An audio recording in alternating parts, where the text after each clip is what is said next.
but he's on the mend. So I just want to thank you for being here and also for your patience. As far as there were 7 new graphs that they started with last night, and it was essential information, which often happens. If you're new, if you happen to be new to the work, this happens on occasion, particularly with security clearance dispensations, which this one was. I had no idea about the word called Ashayana until this morning. And this is what the whole program is actually about. So even though it is FOL, and I'd like to wish you a happy FOL, because this is a big one, right? Usually FOL isn't a really long program. It was going to be a bit longer this time. I'm just going to review slowly some of the things that we've gone through. We're not going to do a slow one. We're going to see what's called a flyby. And I don't... And I don't mean spaceships. I mean Mylars flying by with explanations where necessary, because there is this is like the quick sequence to get to a certain point of understanding. There's also a handout that we're going to, as long as the hotel will cooperate, have printed out for you. Finally, this is the first published release of what is called the loadout schedule. And it shows the ascension cycle, how it works, what the dates are, what parts of Starfire takes place when, and what that means. There's something called the folds of creation. There was information that was introduced, I think it was in Tribes 9. That was Tribes 9, wasn't it? That wasn't even Amsterdam. So that was after Amsterdam workshop. It has to do with that. So we'll get to the point where we see, just look at what we have learned this year. We are now at FOL 2008. FOL 2007 was the beginning. We first heard the words aquari and the aquafarian host and all sorts of new words that opened an entirely new chapter and level of the work. It has been the most amazing year and very hard year for us in certain ways to keep up with the information and the data flow. There's not even been time to typeset a graph in the entire time, so you'll see lots of handwritten things. Eventually, we'll hopefully have time to sit down and clean those up so we can publish them as a book. But right now, the beloveds had said to me last night, they said this is the first time this package of information has ever been given here, literally not just here on Earth, in the Milky Way, in our galaxy. Yeah. And it will be the last time. And not just because it's a bit of a grueling thing to do with pen and ink, but because of what is taking place. This is the last ascension cycle from the Milky Way. And it is not just for us on Earth, but Earth holds a key place in that entire program of ascension that affects many billions of different races that our scientists here don't even know exist yet, that are in other places within the Milky Way galaxy. So what we'll see toward the end of the program is a recap of the most important of the information that was released in Amsterdam, which has to do with understanding a bit more about our relationship to the Milky Way galaxy and the Milky Way galaxy's relationship to M31, which is what our science here calls the Andromeda galaxy. The Andromeda galaxy is our home PCM Vecca that we've talked about in the Eka-Vecca maps. The Milky Way is a phantom fall from that system. So when we talk about ascension cycles and starfire cycles, our pathway home, anything in the Milky Way's natural pathway home, is back through M31. And we are in the middle, or I don't know, middle, beginning, end, I mean, depending on what stage, of this immense host that has been running for billions of years. Ever since, there was between 350 and 360 billion years ago, is when the separation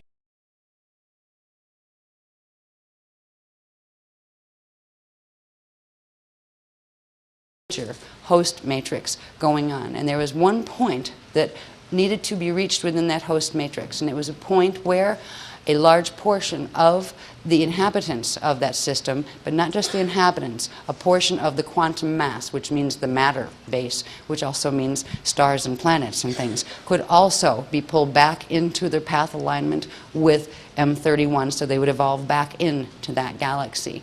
We are today at FOL, or this evening, we are going to experience something that they described as the most important, they said this on the way over in the car, they said it is the most important event that has ever occurred in the Milky Way galaxy.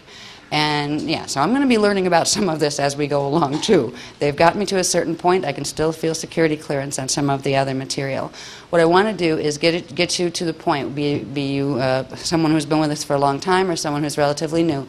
You'll be able to see in a concise form a very simple walkthrough of what we learned. And it's going to be like, well, we learned about this, and then we learned about that. And we learned about this, and we learned about that, and how that connects to that. We learned about this and learned about that, right? So by the time you get to learn about what you haven't learned about yet that's really important, you'll have an idea of what it's all connected to, right?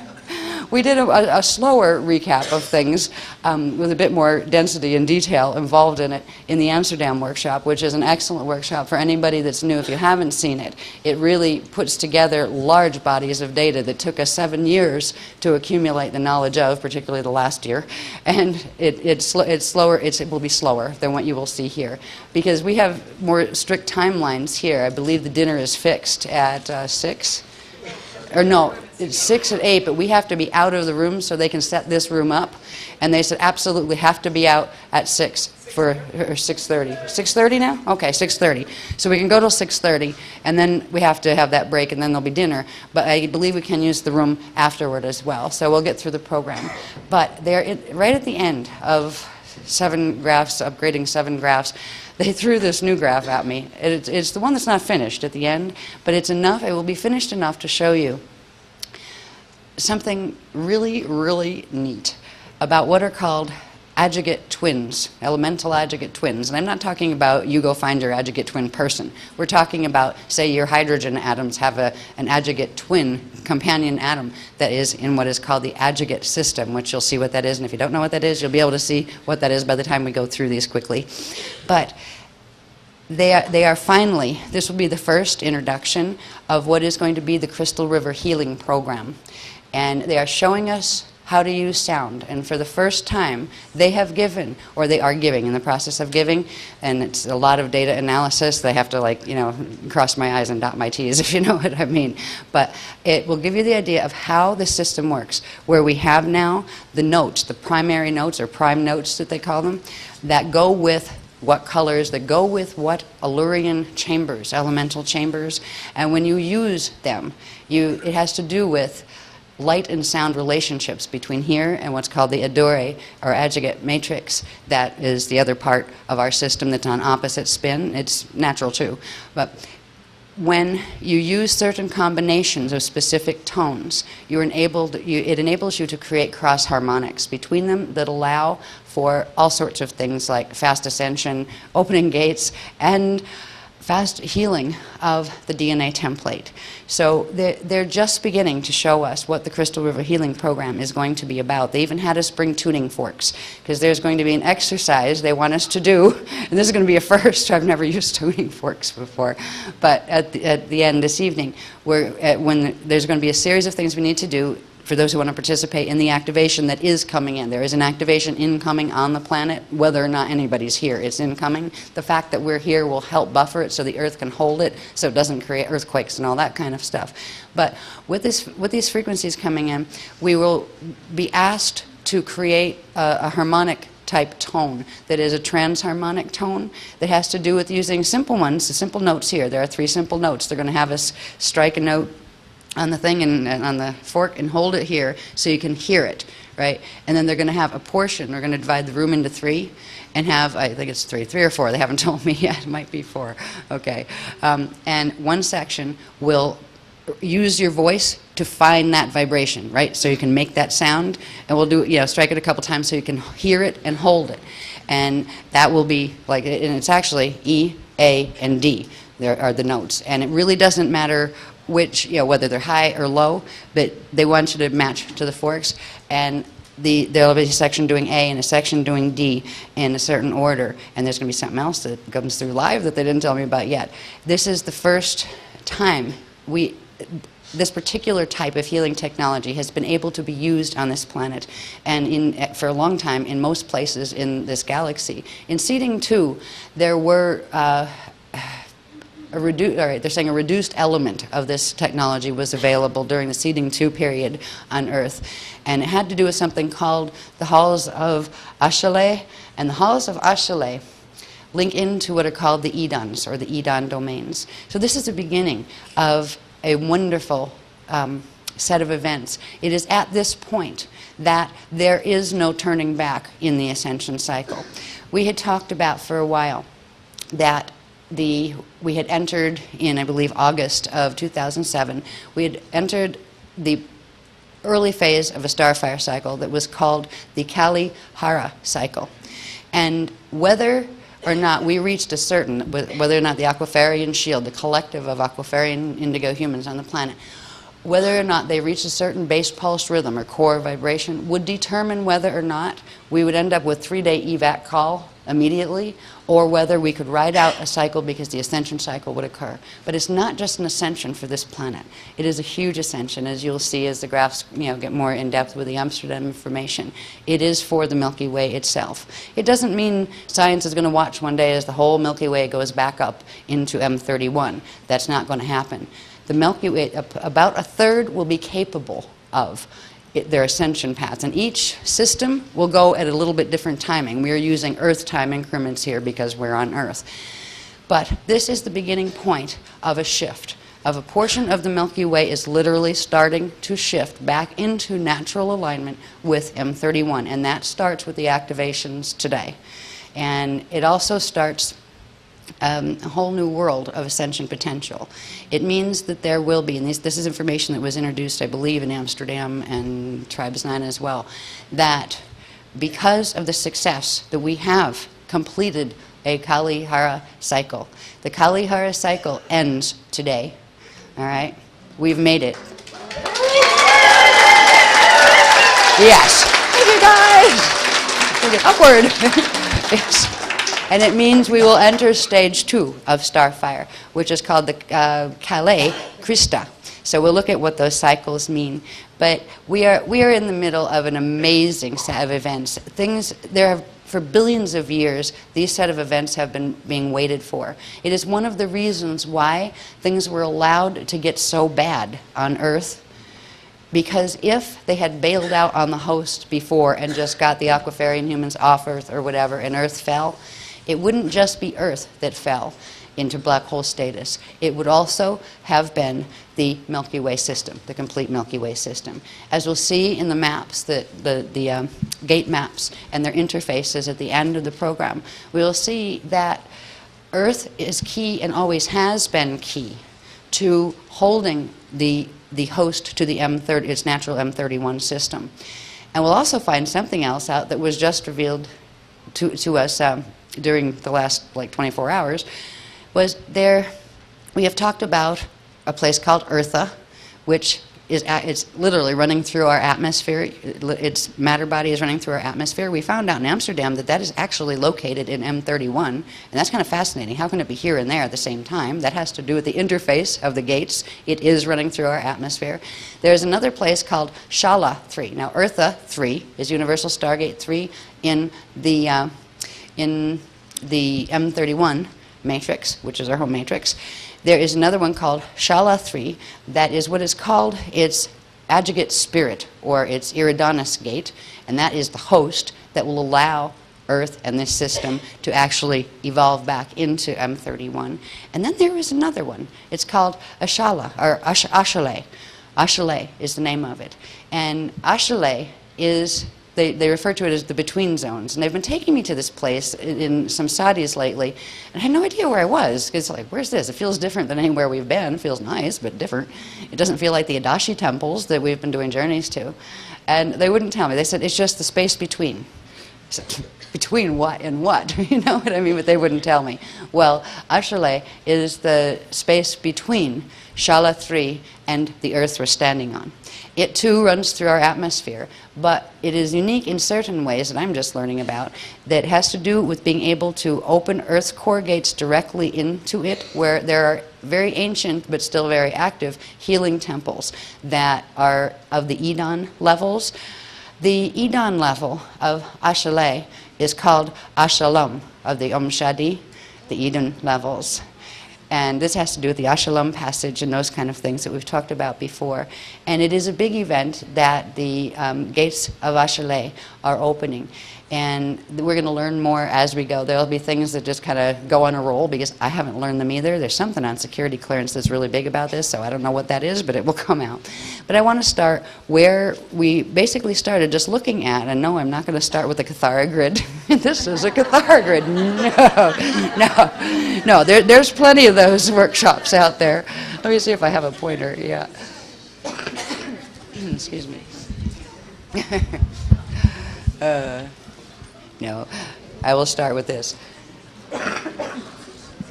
Now, this was a graph that came through somewhere around Virginia Beach and then evolved from there, and I'm sure it will probably evolve past here. But in a nutshell, what it does is give us a really quick way to say what we've learned about, all right? Like in the last, not just year, because it's actually taken several years to learn about light body and those kind of things as well. But in the last year, it's been the crash course in ascension. Why? Because if we didn't make the completion of the Kalihara, there would be no ascension from this planet anymore. There would have been a 3-day evac call for anybody whose body could withstand it, and anybody who wanted to go through a gate otherwise would have had to bardo out fast.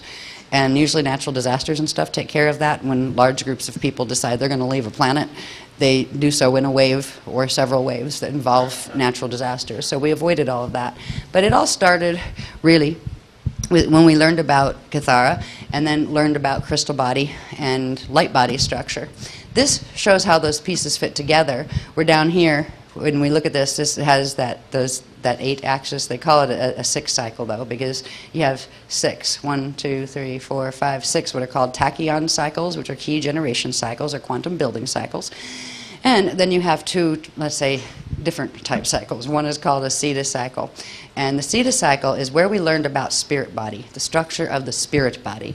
We learned before that the structure of the light body. The structure of the light body had to do with the ekamaps, so the God world gates, the balls and the bones of creation. That was light body structure. After that, we learned about what was called Rasha body structure. Rasha body has to do with the dark matter templates. And the dark matter templates are the interface between the light body and matter, as we know at the external matter structure, and what is behind the Rasha body, which is called the spirit body structure. The spirit body of the cosmos is called the Ilumeradana, and it has a very specific and huge structure, huge and complex and beautiful, and we all exist within it. Everything exists within it. And they began to show us this structure of the Ilumeradana, which is born here. The whole cycle starts here with the formation of the first Partakai. Partakai 1 ends up born here. So from this point, call it the fertilization point, where idea is fertilized in the mind of source. Or it's also the same point if when egg and sperm come together down here. So it would represent the same point there. It's referred to as the 6th axis, axis 6. All right. So this starts a cycle of Partakai 1 births here, and then Partakai 2 begins to birth. And when Partakai 2 fully births in and splits Partakai 1, that creates the beginning of phasing of the Partakai. It splits into the Partakam and the Partakai and creates a generator unit. All right, so these would be the Partakai cycles, the birth of the Partakai cycles. This one, the Partakai 1 birthing cycle, is referred to as the Navena cycle. The Partakai 2 one is referred to as the Nuvena cycle. And together they are the Navina cycle. So the two of them together refer to as the Navina cycle. After Partakai 1 and Partakai 2 do their thing, and Partakai 1 splits and makes the first phase set, then you have the beginning of what's called the Siddha cycle. The Siddha cycle starts with those first 3 pieces, the first 3 sparks that are generated from Partakai 1 and Partakai 2 phasing, create what is called the Kusha. And this is where the triad births, where you have the the three first sparks. You have the triad cycle, and by the end of the phasing, we have the three sparks formed, backflow return sparks formed from the triad cycle of the Partakai. You end up with birth of the Kusha. The Kusha crystal, it starts the second trimester of the Siddha cycle, and in this cycle, it produces first what is called the Eye of Allure. The Eye of Allure is referred to as the Eye of God, and from the Eye of God structure, the spirit body manifests first, before the light body manifests. So this is the process by which not only the cosmos is born and every little thing in it, but also the process by which, an egg and sperm that come together and fertilize go through. And this, I don't think I have all the times here, do I? We had this broken down into times. There's like the first 12 minutes. After fertilization of the egg. It was a lot longer for the cosmos, I'm sure, as far as our time goes. But, so the Eye of God was born in through here. The Eye of God replicates and builds quantum of spirit energy that creates what's called the Akushate complex, which is the 8-cell cluster. The Akushate 8-cell cluster is known as the Akushic record. At the same time as this is happening here, let's see, over here, going in the other direction on opposite spin, but in the same place at the middle, is something called the Kasha, where you have a Kusha forming over here, you have a Kasha that forms here on opposite spin.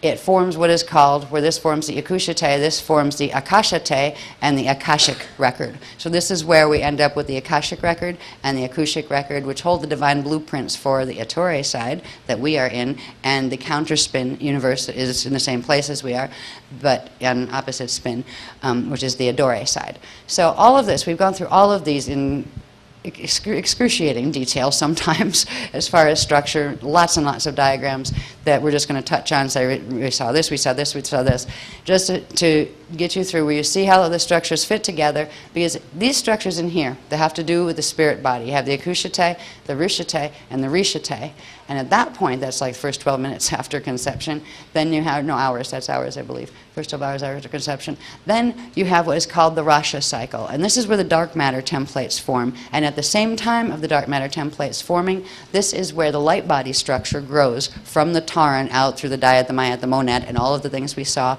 in the star-born cycle of light body growth structure. So this is showing you from Partakai 1, all the things that occur, and then spirit body is born here, and right here is the full silent bang of the spirit body being born. This is where the Lumeridana is born. And the Taran is born at the center of the Lumeridana, and the Taran is the first light unit from which the light body grows.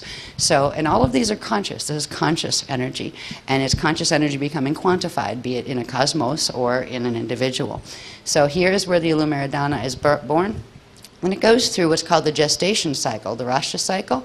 In terms of a pregnancy, this is the cycle where the fetus is developing in the womb into a baby. And there are certain stages that go with this. At the end of that, on a cosmic level, you end up with what's called the Big Bang. And that's where, as you go through this, the light body is starting to build as well. You get through the first set of 12 harmonic key cycles, first what's called full tachyon cycle, and that is where the birth occurs. That is where the Big Bang that creates the Eukaryotarista body occurs, but it continually fills out where it goes next. It'll create the dyad, and next the myad, and next the monad. But the Big Bang that creates the structures for the ecomap structures occurs there. So this is showing you again, there is a rhyme, a reason, and a progression in creation, and it is a perpetual progression. And it has cycles of expanding outward, and these are the expanding outward cycles, and then there are cycles of returning back home, and that is what makes it eternal, the inflow, or the outflow into creation, and then the return back into source consciousness field. And it is a continual and perpetual motion. And that is the difference between eternal life and finite life, eternal light and finite light. It is the difference between real ascension and false ascension. And unfortunately, since Atlantis, the true ascension teachings have been stolen from this planet, have been rewritten, twisted, and don't do much else except help you fall down a black hole. And this is why these teachings are being brought back, so we can see the context and we can compare it to what others are teaching out there. If you have any doubt, go to other workshops. Go see what they're teaching. Go see if they can answer this paradigm. I'd like to see them I really would like to see some of the paradigms that are out there negate this, because they can't. A lot of them have drawn their material from it and then twisted it from there. We'll see little bits about that and what that has to do with the Milky Way when we talk about the daisy of death and the bloom of doom and the bubble of trouble that, that are created. That was a new one that came through this morning. The bubble of trouble. Yeah, it's like a boil on the face of the galaxy, right? Not a boil that is the galaxy. All right. Anyway, this is where it starts. This is a good way to begin. I'm not going to go through all of these and name every one of them. We have done this in other workshops. So if you're new, all this information is stuff we have covered. So you're just seeing where the stuff we have covered fits. You'll see little bits of it just so you have, well, when we do a diagram sequence, as we've said before in other workshops, they are like a big code that carries a lot of encrypted information, and just by having it fly by, it helps to awaken the matching frequencies in your own field to bring that knowledge to you. Because this knowledge lives inside of you, even if it's still fragmented in your junk DNA, it belongs to you. It is the Chris code information that every Christic being, when it's fully functioning in biology, and its biology isn't blocking it, is aware of this information. So it is your information, but when you see it fly by, it helps to stimulate your own codes that correspond with it, and that's why we do take time to show key pictures. So we're going to show a few. Anyway, this is where it starts. Next one, please. Got to start to fly. Bye. Okay. Now, that cycle gives birth to what's called the birthday chart, all right? The Natural Christic Biology Transfiguration Birthday Chart. This chart applies to various things. It was given to us in order to understand a bit of what is supposed to happen with the natural angelic human form and its 12-strand pattern, and by age 33, where ascension into what's called the Adashi return cycles is supposed to occur. It does not on this planet right now because of the mutations taking place here. But the birthday charts are part of that cycle that you would see. After you would have the original core cycle, and where you'd have the Big Bang and the birth. The Big Bang and the birth of the body would be here. So this would be the cetus cycle, this would be gestation, then you would have birth. There are these cycles that, as far as humans go, they would go from year to year until you get to a certain point, and then there is what's called a transfiguration cycle. The transfiguration cycle is literally a leap in base pulse rhythm that is caused by certain things that are naturally supposed to take place between the light body, the Rasha body, and the spirit body, and what is called the adjugate twin part of your own energy that exists in the Adore matrix. That is what actually fuels this growth cycle. This is the natural growth cycle. The body is supposed to expand and get larger, which it does here, but it is also supposed to progressively de-densify and progress through density 1, integrating all of its frequencies, and then density 2, integrating all of its frequencies, which make the body larger but less dense, to the point where you progress up to density 3 frequencies, density 4 frequencies, and once you complete at density 4 frequencies, you'd hit the 4th transfiguration point. Wait a minute, no, the 5th transfiguration point. This is the one, you'd hit this point, and then you would go into this cycle. And this is the process of going into what is called the Adashi return cycles. We'll look at in a couple of minutes the difference between an Akashi expansion cycle and an Adashi return cycle. They are part of the natural structure of the Lumaridana spirit body, both on a cosmic level and all the way down to your own little self, and even smaller things than you. So these cycles are just showing you that there is a large program that goes with the structures that we have been learning about, and finally those pieces are coming together where we can see the cohesion in them and the linear nature of them as well. These could all be explained heavily scientifically, more than we have gone, and thankfully that wasn't my job to have to do that, because I don't like numbers a lot, and most of it is numbers. But these charts give you an idea of the cycles we're a part of. We have covered these since Virginia Beach. We started them, and I think we covered them again in Amsterdam, where it talked a bit about the birthdays. And there's going to be a whole body of information on the personal level as far as what is supposed to occur during what stages of birth. I mean, when you know this information and all that goes with it, you would understand, first of all, pregnancy, how it happens, fetal integration. You would understand how to talk to your child before you conceive. You would understand how to control conception. You would be able, I mean, the whole thing. All of this stuff is supposed to be conscious. It's because of the mutation on this planet that it is not, and we've been reduced to a breeding race of little soldiers to fight fallen angelic battles. And that's going to stop, at least as far as the Christians are concerned, because we are on the evac plan, and there are 223 years left where those gates are going to be open, and we're not about to waste that time. So, anyway, this is giving you an idea of the birthday charts. We'll analyze these. They'll give us lots more information on these than we already have to understand more of how we can use these. You'll see this chart later with some other things put on it that are called the folds. There are 4 folds of creation that we will talk about later that have to do with the Illumeridana body and the natural processes by which starfire ascension or Christ starfire ascension occurs. So this chart gets upgraded to show some of those things later on. Next one, please. We talk about Christ Star and the Christ Star vehicle. This is the Christ Star crystal capsule. This would be the flame around it. And there's all sorts of things that activate within your field when you go into a Christ Star state. In the Christ Star state, you are able to levitate. You are able to disappear and turn into a point of light, go through a gate and pop up where you want it to go, as long as the gates are working properly, which we're trying to get them to do on this planet, finally. So this is just to remind everyone of when we say Christ Star, we're referring to the Christ Star state that is a whole ascension state of all of the layers of anatomy, and through that process you are enabled to ascend from a lower density to a higher one, or from one universe to another one, or from a falling universe back into a Christic universe in the natural time cycles, which is what we're doing. All right, so that's the Christ Star vehicle. Next one, please.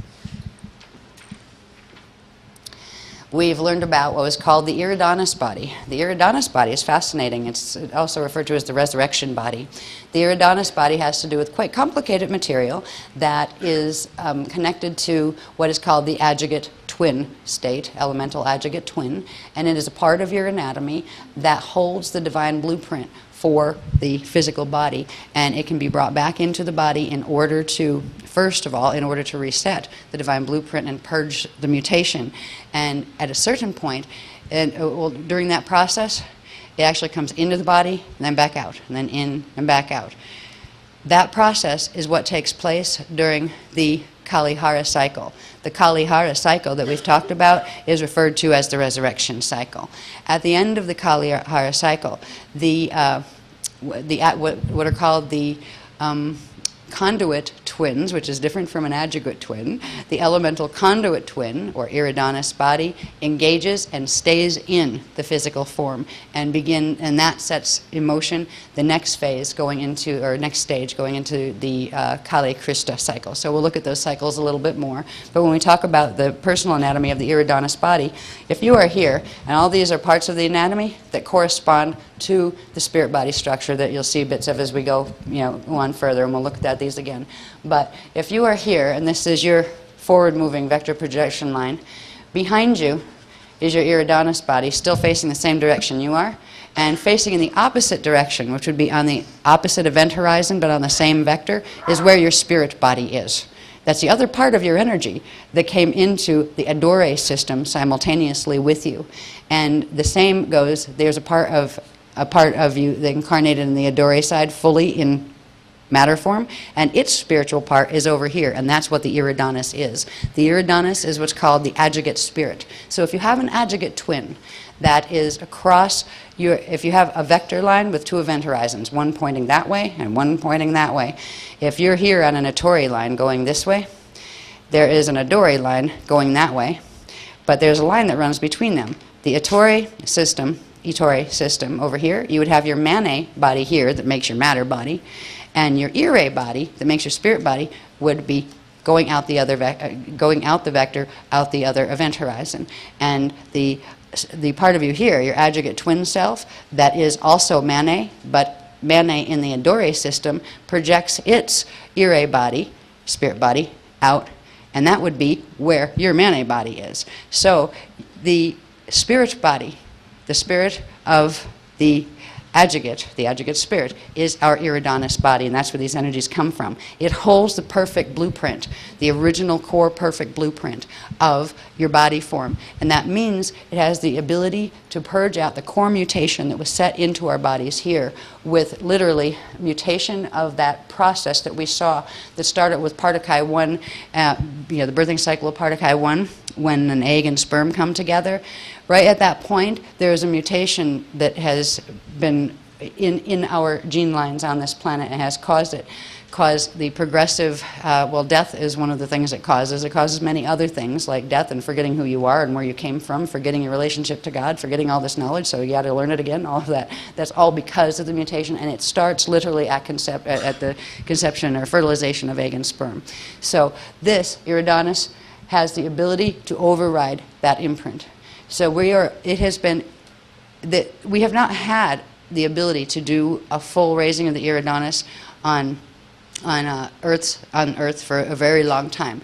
Joshua 12 ascended through this process. This was his resurrection process. He wasn't dead first. All right, he didn't get crucified. That was our hobby. That was a smoke screen run to cover up J9's tracks on the Anunnaki side. J12 used raising of the iridanis technology back then, being helped by the Aquiferian races of Eartha in order to leave, to get out first to Shala, which is in what's called the Aquiel matrix, and then he didn't go all the way up to Earth. He went and then came back. So he's back on Earth now, by the way. We'll talk about that later, I think. All right.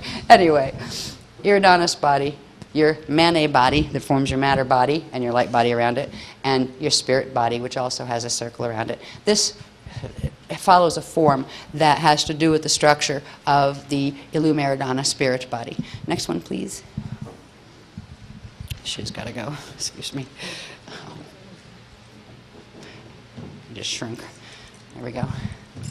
Okay, all of those things we just saw are part of the cycles of ascension. If we start at core, and there's the core domain, the inner domain, the middle domain, and the outer domain. These domain cycles, they're literally structures of the cosmic spirit body and light body. Each domain has its own large light body structure, its own Eka-Veka map that is connected to the one out, that's connected to the one out from there, and that's connected to the one out from there. These are also what are called the Yuga cycles. So there are 4 Akashi expansion cycles. This is the Akashi expansion cycle as from creation point center as on one event horizon, as the energy comes out into manifestation through the core, the inner, and the middle, and the outer domains. Our systems are in the outer domains now. Each one of these 4, the core, the inner, the middle, and the outer, represent what is called a yuga. That's what the Mayans were trying to teach everybody about the yugas, and the fact that we have entered the Kali Yuga. Yes, we have. The Kali Yuga is here. The Yuga cycles have to do with things called Elans, Shalans, and Kalans. We have the Ale Yuga, that has to do with Elans. We have the Shala Yuga, which has to do with Shalans, and we have the Kali Yuga, which has to do with Kalans. That's where the Kali Yuga name came from. So this is the process. We evolve, actually, from the core, from creation point, which is on the other side of creation point, or before you get into a creation point, let's say, there is the consciousness field of God's source. All of this takes place within the consciousness field of God's source, and the Illumeridana cosmic spirit body exists as a structure within the consciousness field of God's source. The consciousness field of God's source itself is not quantifiable. It becomes quantifiable when it begins to take structure, but that is only the portion that is quantified, if that makes any sense. I think it does. All right, I said that kind of quick. Anyway, these are showing you the Yuga cycles. After you get out here, you fully expand, you accrete all the frequencies of the core, then you accrete all the frequencies of the inner, then the middle. The middles are referred to as the Edons, all right? The inners are the Adons, and the outers are the Radons. Once you get to here and accrete all the frequencies of the outer system, that is where you reach the turnaround point. That is where you enter a starfire cycle to do an Adashi return. And then there are 3 cycles going back called Ieta cycles that are the Adashi return cycles that would take you back into creation point. As that's going on one vector coming out this way, your spirit body is doing the same thing on the other the opposite event horizon on your vector line. So, because it happens at once. If Manu energy, they call it Manu energy, comes in here and it splits into Mane and Ire. The Mane later becomes the Mana, sends prana back, and the Ire goes out and forms a spirit body.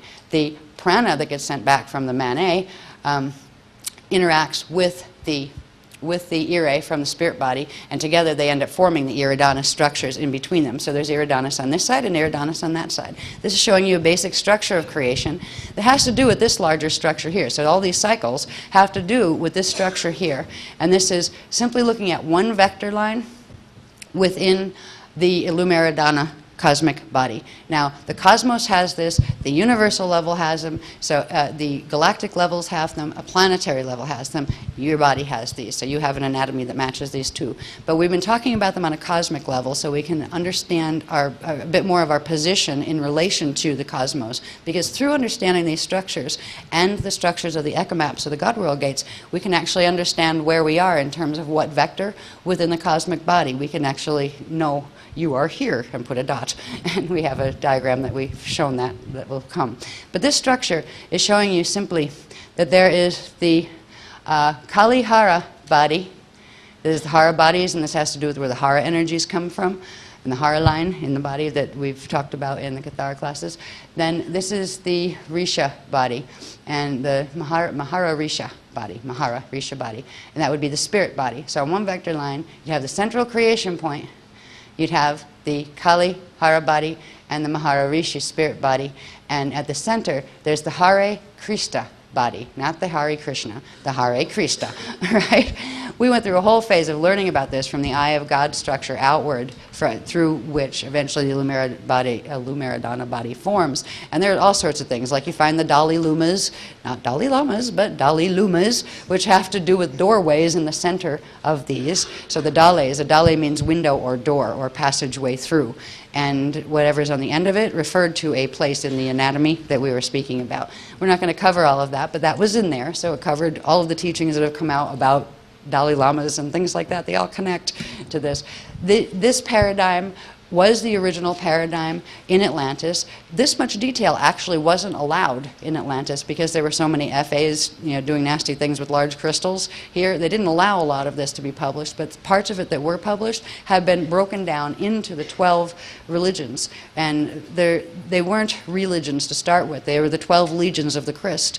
And those legions became re-legions, where they were redone, twisted, and used as control dogmas on the planet, and they are the core of every religion on the planet as it exists today, and they are the re-legions. We are bringing back the teachings of the original legion, and there are basically 12 sets, and each of the 12 tribes of humanity had kind of custodianship over that particular set of information, and also had the information encoded directly into their DNA. So anyway, next one please. I'm going to show you this structure. We'll go for structure here. If we look at that a little larger, this is showing you the Kali Hara body, the Maharishi body, and the Hare Krishna body. And it's also showing you these little bodies. And remember, these are the Yuga bodies, E-Y-U-G-H-A, the E-Yuga bodies going outward, the 4 E-Yugas, and then the 3 Adashi return cycles, which are the E-Yetas. And then over here, these are the Adeshi expansion, where we had a Kashi expansion here. We have a Deshi expansion here, and Ekashai return here.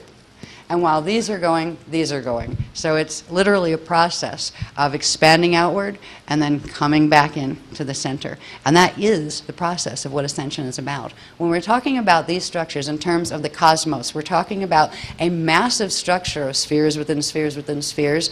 Some of them, all of the spheres have different types of energy. There's a different type of energy that forms the spirit body, and then what's called the light body is a bit different type of energy than that. And then the Rasha body, which is the dark matter template in between, and the body that goes with it, that has a bit different type of energy. So that's where it's the type of energy and what the quantum of that energy is, and how much of it is manifest and how much of it is, let's say, in a Dori side or a Tori side. There's all very, very specific ways that in these teachings break down the different types of energy. So we're just beginning to get those. Knowing all those millions of details isn't the most important part. Understanding the greater picture and how the main parts of anatomy and structure and maps fit together. So when you know that you just completed a Kalihara cycle and that we are now getting ready to enter the Kali Krista cycle, you'll understand what that means and some of the processes involved both personally and cosmically with that.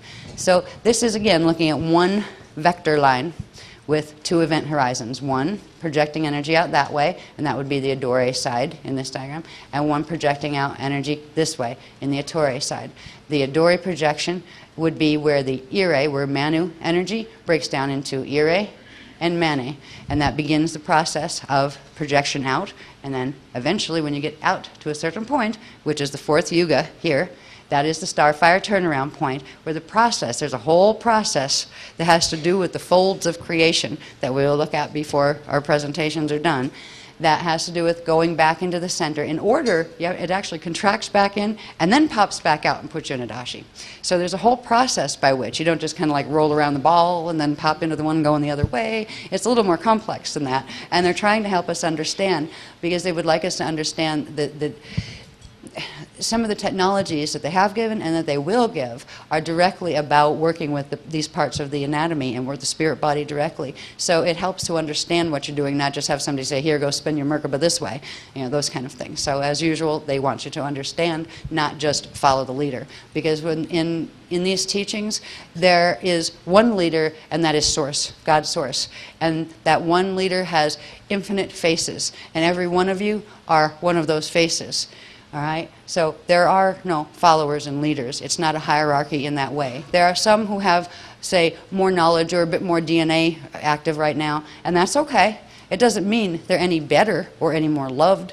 It means they have a different job than ones who have, you know, not as much. So just because something might be smaller in one particular incarnation, right there it implies it's bigger somewhere else, just so you know. So if you happen to be like, hi, I'm a 48-strander in this life, well, yeah, I'm sure you have a 2-strander somewhere, right? So it's all even in terms of that. It is all equal in value, though not always equal in quantum at any one given point. So it is an egalitarian set of teachings. There is no differentiation in as far as, well, as far as electrical and magnetic, there is between male and female. But as far as value, there is not. Females are never meant to be subservient to males. Males were never meant to be subservient to females. We are all meant to be in service to each other and to the universe and enjoy that service as a loving expression within a loving eternal life universe. Anyway, this is one vector. Thank you. Why am I sticking to the floor? I think something was spilled there. That's all right. I just noticed that. Anyway, we'll see how this ends up much larger. And every time you see a vector line, and the vector line is the one that runs completely across, and it has two event horizons. And the event horizon is what it's expanding energy out onto. So your event horizon is like your future, and you actually have these structures around your body and these chambers, these big spinning chambers of energy that connect to these bodies that actually project your hologram out as you go. And that's how we get the experience of a three-dimensional matter-based hologram. So it gets really interesting. It will get really interesting when we get to the parts of the teachings that teach us how to play more with that, with manifesting and demanifesting, because we will actually know the structure. It's a lot more than just thinking it that way. There's a lot of stuff in the New Age movement about using thought projection, and you can get some things to work with it. But usually the things you want most are the things that absolutely, like sometimes you'll get the like reverse manifestation of what you're aiming for. It's because of the distortions in the system.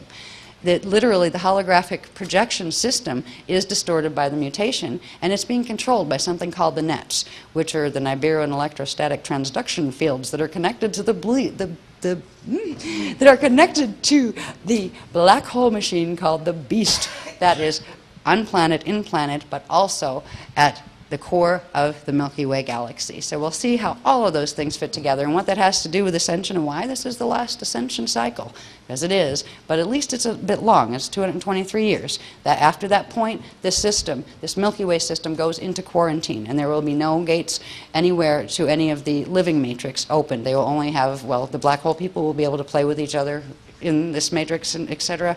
But there won't be any ascension gates. There'll be descension gates, but not ascension gates open.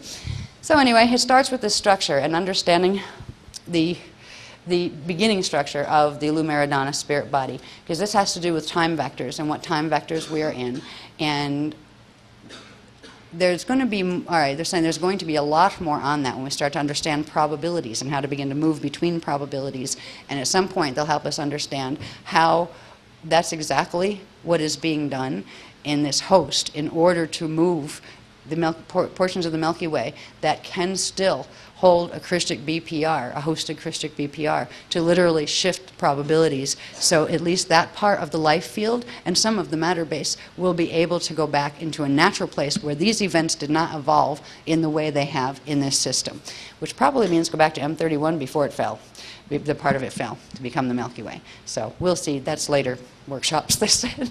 But it starts with this structure, which is the Kalihara body, the Maharishi body, and the Kali Krista body. Yeah, Krista, no, Hare Krista body. Right. Every time you see a vector line, this setup is implied. All right. So when you see stuff as we go further, just remember that setup is implied, and that implies the yugas and the cycles and all of that. Next one, please.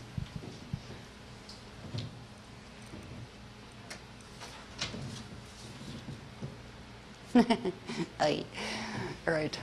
This is just, I'm gonna do this quickly because there was a whole, at least 2 workshops went heavily into this.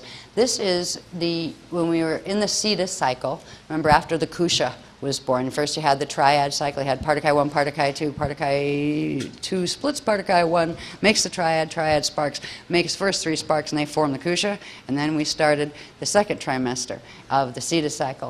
All right, the Kusha forms here. By this process of quantum replication that I am not going to go heavily into now, but as you can see, there's lots of little numbers, and these all start to give you an idea of what type of energy has what quantum, how far in front of creation point certain energies are, or behind. Some are like 2/3 out and 1/3 behind. Behind would mean on that other vector in the Adore system, right? So it's giving you an idea of how the core of energy is actually formed and what determines the type of energy, the type of radiation that it's going to be, and thus the type of matter it can form.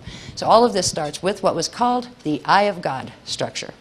Right, from the first Kusha, through its quantum replication, it built quantum to the point, and structure, to the point where it creates this Eye of God. See, all of these things are actually, they're showing you each piece of this strung out so you can see it separately, but they're all on the creation point center, which would be this line.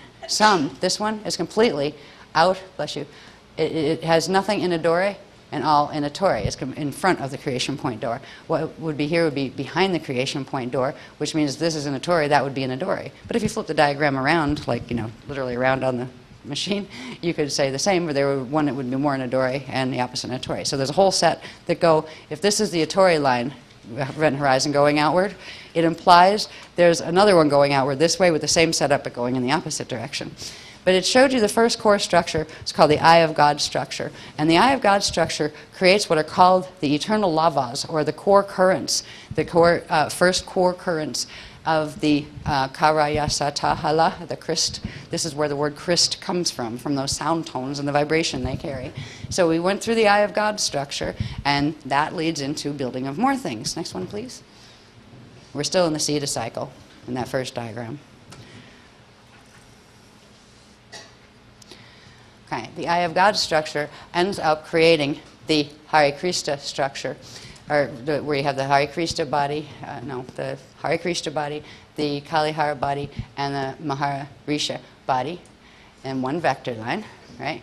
First it creates this structure, takes that, which is here, and then it creates another one here, and it creates this structure that later becomes crystallized. This structure is called the Akushate. And the akushate is the first cell, or the akusha is the first cell. We've talked about the first of the first 8 cells. Well, this is the first of the first 8 cells. When we talk about larger structures, when we're talking about planets and galaxies and universes, this becomes what is called the record. It becomes a condensed crystal. memory crystal that holds the entire imprint of that system, its original divine blueprint, plus anything, as long as the system is functioning properly, anything that occurs in that system will be recorded in that core crystal. It's like a microchip, but on a planetary or galactic or cosmic level. So you have the first cell. And what we get, now this was created on the Akushate side, out of the Akusha. Remember, if we go back to that first chart, while the Akusha was being formed, the Kasha was being formed in the Adore side on the opposite spin. So on the Adore side, you have what is called the Akasha, or the Akashic record crystal. So we have Akashic memory crystal and Akashic memory crystal, and then there is a third that forms when they open and combined. There is a place actually within them that holds the place where they are combined into what is called the Rishate crystal, or the Rishaic crystal, which is the two imprints completely combined. These are connected, this first cell is connected to a cluster of 8 cells. Now all this formed from the eye of God that formed from the stuff before it, right? The 8 cells that form around this are referred to as the halls. So you have the halls of Rishate, you have the halls of records. This is what they're talking about when all the Egypt stuff and all of those things about the Hall of Records and all those kind of things. This structure is what they were referring to, but on the planetary, solar, and galactic levels usually, as far as the Egyptian teachings were going. Yes, they are places you can go into, because yours would, well actually, part of ours are actually large, but part of, you know, we have them like on each dimension level, part are small, but part are large. We can actually go into our own Hall of Records and begin to regain our original memory matrix that belonged to us in the first place, regain our original imprint. So they're going to teach us how to work with the Hall of Records. I do know that the new word that they had, the Ashale, the halls of Ashale are the halls of records connected to that particular star, planet, host that is called Ashale. And Ashale was the answer to a question I asked that has to do with the galactic information they'd recently given. Said, okay, we understand that the Amenti rescue mission had to do with the fall of Tara in density 2, which is Alcyone in density 2, and that all the planets in our solar system, including our sun, were once a part of Tara, which means they're part of the Pleiades. So Earth was put in, the Amenti rescue mission was set in here 550 million years ago. Once they revealed the information in Amsterdam that showed that this was part of a much larger host that involved the whole Milky Way, it became obvious that, well, the Milky Way fell a lot longer, way before that. What was here before Earth was put here, right?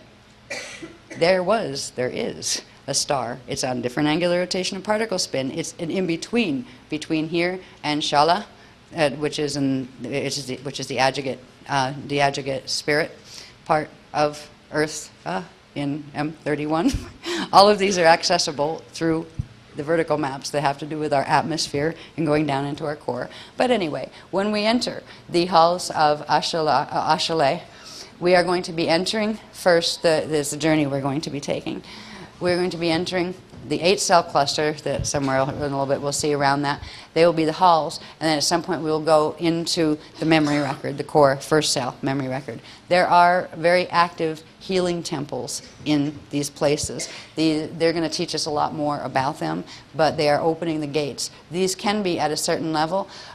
Once we work with the technologies a bit to get our bodies to a certain rate, you can go physically, which they open directly through Earth, from Earth's core, so they can open through into any of the spanner gate sets or the hub gate locations, and particularly something called the adjugate sites to the hub gates, or to the Alon, Shalon, and Kalon sites of the hub gates. So that's more information we're going to be getting into. But it's all connected to these structures. So you can think of them in terms of when an egg and sperm come together and a baby forms, as the spirit body of the baby forms, but you can also think of them in terms of the cosmos, because the cosmos body was born this way too, from Partakai 1 and Partakai 2 and their interaction. Next one, please.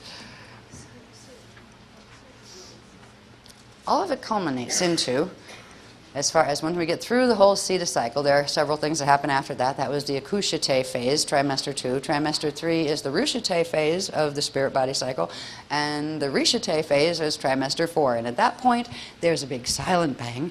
That isn't the big bang that science talks about. That's later. But the spirit body is born. The cosmic spirit body is the Lumaradana, and it has several parts to it. The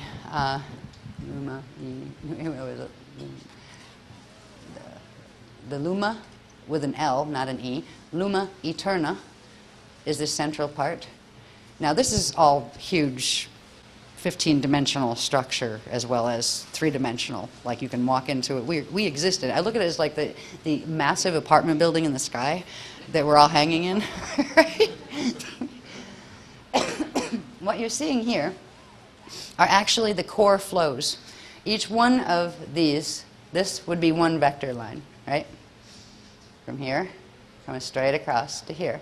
That's one vector line. It would have 2 event horizons, one going out here and one going out there, which implies it would have the Kali Hara body, the spirit Mahara Rishi body, and the central Hare Krishna body, and each one of them would have that.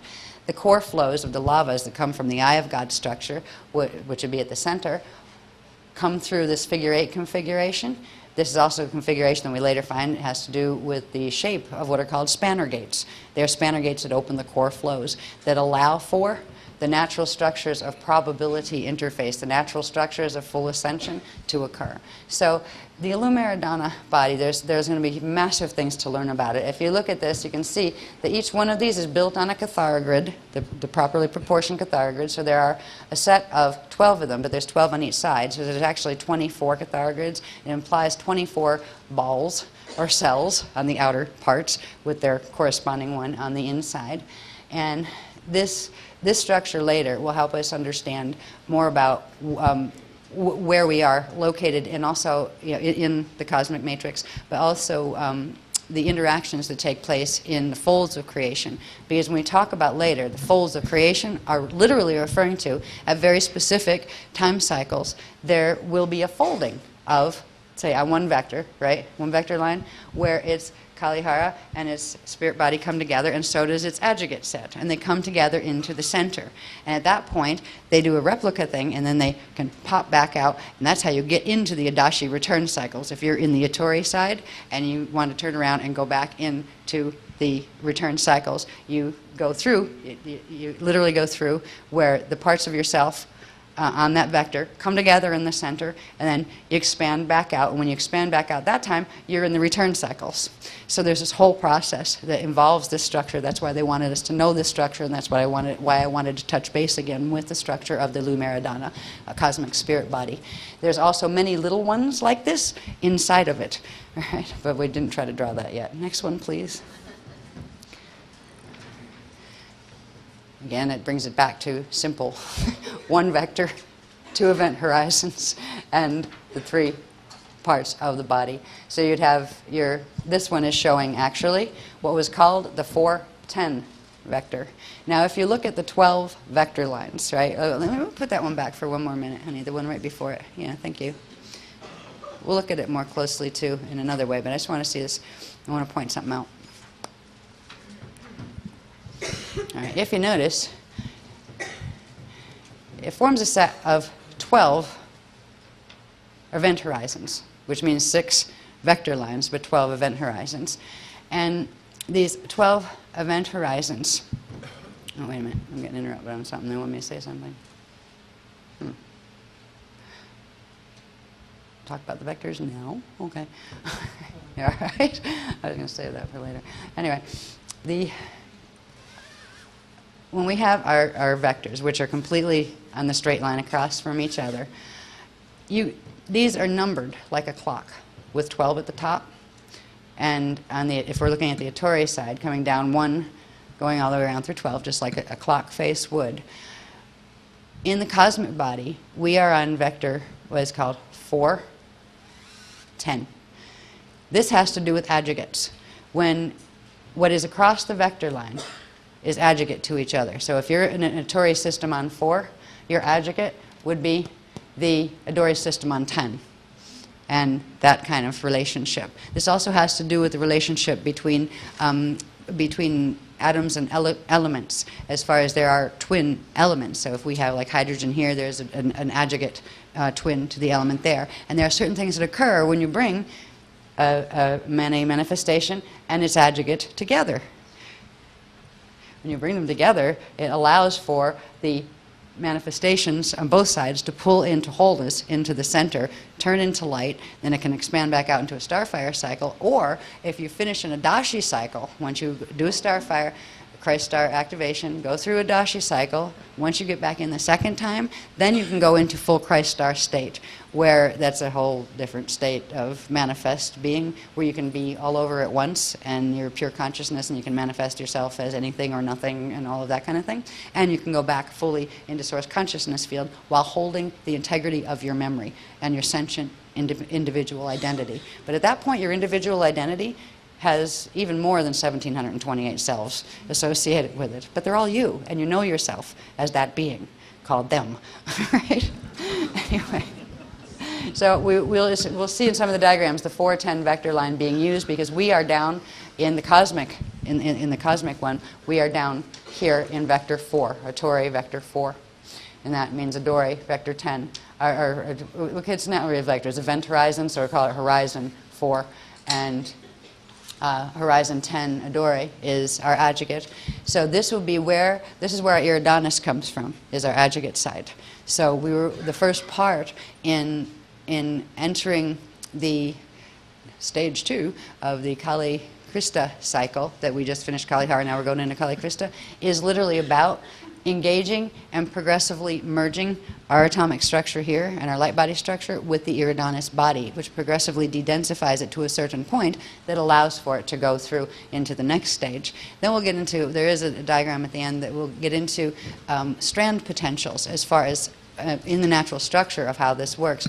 There are certain DNA strand requirements that a being has to have. So if you come in with a 4-strand pattern, there's a certain point that anything less than 24 strands, the first fold of creation requires 24 strands. Right? Even a 12-strand human wasn't designed on this planet. The gene code was not designed to go through a full one of these. These are the master cycles where beings literally evolve and ride out the entire spectrum that goes up to 48 strands by the time you're done with the 4th fold. Angelic humans were created with a 12-strand pattern, which meant they were meant to leave halfway through the Kali Krista cycle, which is stage 2 that we're entering, and that would be at what is called the Bardo point. The Bardo point was a point where you could take your body with you, turn it to vapor, and incarnate into the Adashi cycles. But you didn't have to go through and accrete all of the frequency that still has to do with the other vectors into the one body.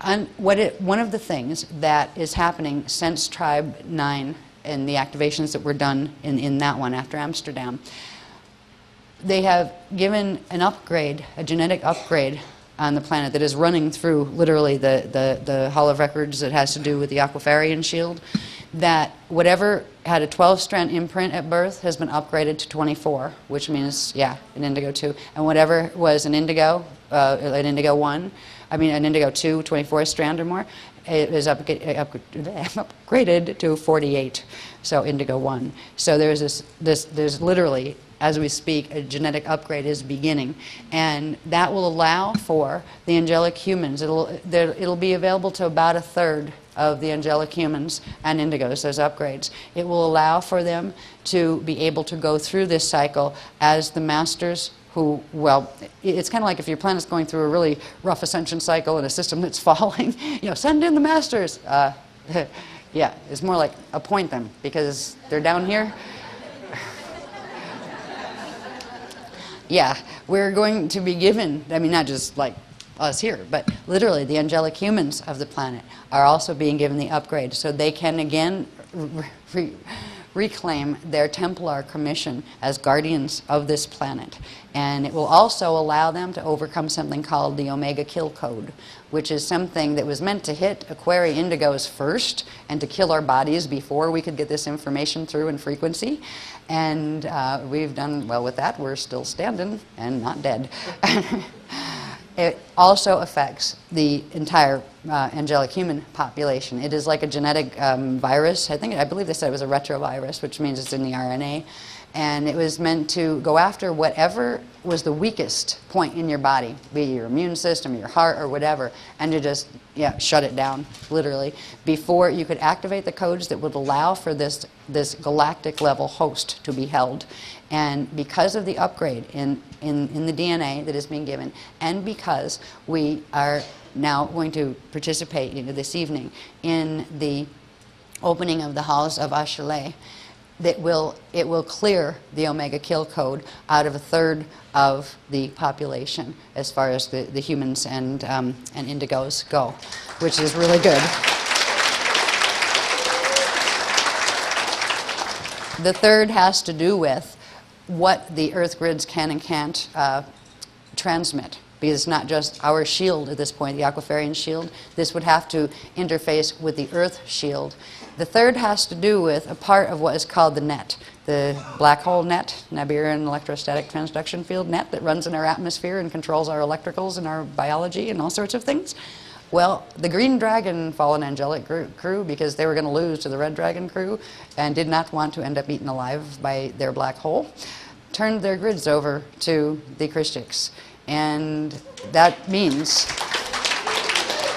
they didn't have the majority grids, but 1/3 of the net will become plugged in to the natural Christic programmings and will be able to carry that.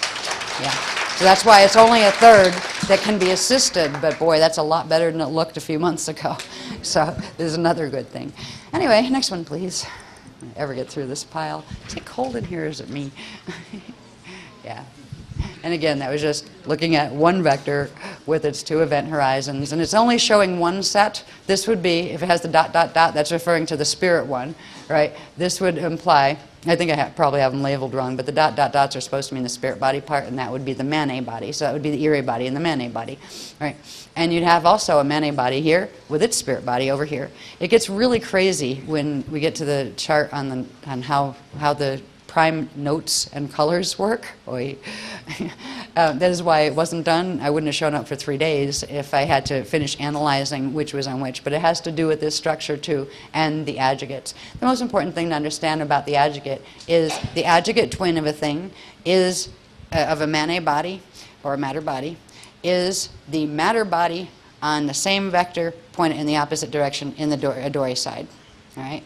The adjugate spirit is that one's spirit body that projects over and is with you, and that is your Iridonis body. So that's the simplest way to understand this. So when we say Iridonis, you're dealing with the adjugate spirit. When we're saying we are going to merge adjugate twins, right, or elemental adjugate twins, like the elemental components that of us over there, that means we're going to merge with the adjugate body and bring the adjugate bodies together, as well as the Iridonis body. The first stage in Starfire is bringing the Iridonis body and merging it with the Ettore body. The second stage is the same thing happening on the Adori side. Then there's a point where they both come together and come into the center, into the Hare Krista state, and that gets into the higher stages of the Starfire cycle. Next one, please. This is just to show you in simple terms, all those little figure 8 shapes. These are this is the crystal heart code, it's known as, but it's the core flows coming from the eye of God that would be at the center, which was that structure that created the first cell and then the 8-cell cluster hall of records, etc. And these would be the core flows that come out of it. When you see the bigger arcs coming up like this, these ones, they're actually 2 of the Azari A's put together. One from the Adori side, one from the Ettore side. One, again, I don't follow them really well here. One comes this way, that's one Azari A. And then when you take its reverse one, it creates the other, and it actually, they form the lotus petals. They are literally the lotus petal runs that we learned about in Kathara 2-3. So all of this is connected. Next one, please.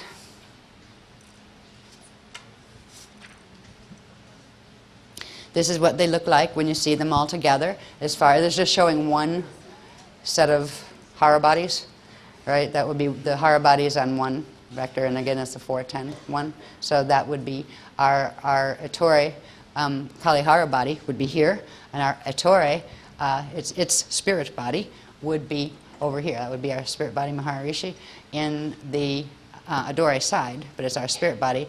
That, our spirit body, is the Iridanis to the Adore side manifestations. Just like their spirit body is over here with us, because their manifest body is there, their spirit body is our Iridanis. And it is the combining of these two first, then these two, with their iridanises, and then bringing them all together into the center that allows you to actually enter the full Hall of Records state and the full core, and that where you can go into full Christ star activation to make this flip into the Adashi return cycles. Next one, please.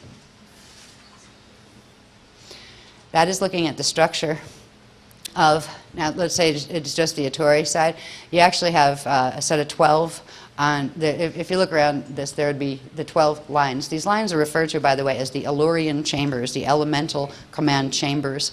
They literally manufacture the quarks and sparks and things through interaction with other parts of the anatomy, but they are the carriers of the core things that become the quarks and sparks that become the protons and atoms and things that our matter form is built about. And they all have specific characteristics. So we have these in our own body, the planet has them, the galaxy has them, the universe has them, the cosmos has them. They're all connected together as far as by harmonics, where if it's a number 1 chamber, let's say, I have V's here, but it really should be H's because they're event horizon. This would be event horizon 1, and it's adjugate event horizon 7, and that would be the 1-7 vector line, right? So see how that works, and you'd have 2, event horizon 2, and 8, event horizon 3, and 9, event horizon 4 and 10. That's the location in the cosmic body that our Yucatharista body exists in. Then you had 5 and 11 and 6 and 12. This becomes also the core of what are called the music, the full music of the spheres, the core music of the spheres, or the chamber music. Yeah. Yeah, at least they had me laughing today. A couple of them they came up with that were really good. I don't come up with these, they do. They say, they said, you can call that the bubble of trouble. And I kind of went, oh yeah, that works, right? They said that about the chamber music too. Right? So we're going to begin the process of learning about chamber music later. But this is the structure when you take the flows out and things, so you can see the basic structures of all of those. Remember there are 3 Hara bodies on each vector line. Actually, there are 6. There are 3 for one side, Attore, and then there would be 3 for one side, Adore. So it gives you basically 24 sets of them, Adore and Attore, together. Next one, please. Remember, all those Hara bodies each have their 4 Yuga bodies going out on the Attore side, and then they have the, I forget what they're called, bodies going out on the spirit side. So it creates these, where you have the Yugas out here. I don't have them numbered or anything here, but I think this is the 4th one, the turnaround one, where you turn around and then go back into center through the adjugate integration and then come back out in the return cycles. What's interesting, I'll talk about that later. I have a diagram that shows it better. But just remember that each one of those sets of Hara bodies that run a vector line, they each have those smaller Yuga bodies within them. So the cosmos is huge as far as structure goes. It is a massive energy consciousness structure. And part of that energy consciousness is manifest as the stuff we know as matter. And really, it's all consciousness. And matter is just an illusion that consciousness takes on under certain conditions of bending of light and sound. Next one. This is just to remind us, and I'm not going through this one, of tachyon cycles.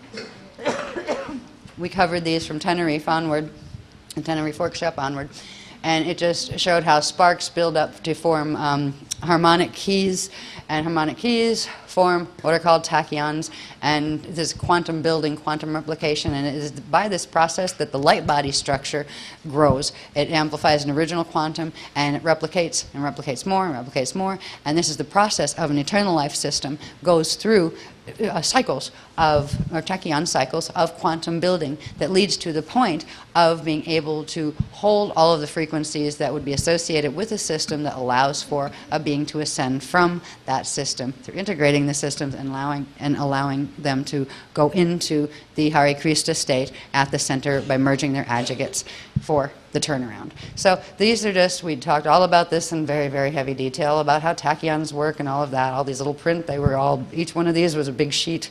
So if you're new to the work, there's a lot of detail back there if you want to drive yourself crazy, you know, and learn.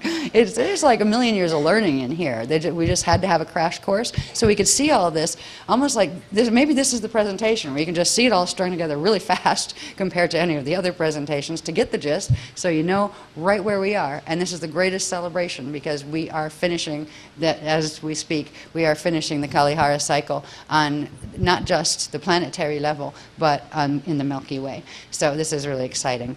Next one, please. This is just to remind us that, as well as the tachyon cycles for light body building, at the same time we also have what is called the Rasha body structure, the dark matter templates building, that set the form for the light body by translating the structures of the spirit body through into the dark matter body and then through into the outer light body structure of the ekamaps and our light body structure that we were learning about in K2 and 3. All right, so just to show you Alons, Kalons, nope, Alons, Shalons, and Kalons. These are, again, the Illyrian chambers.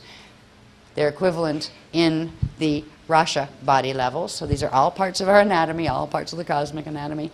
Alons and Kalons phase together into the Shalon, and that allows what's called fertilization of the Shalons. And this is another process of quantum building that at a certain point allows all of the layers, which are called, you have rings and spans. This is where we get spanner gates. All right, rings are the spaces in between here.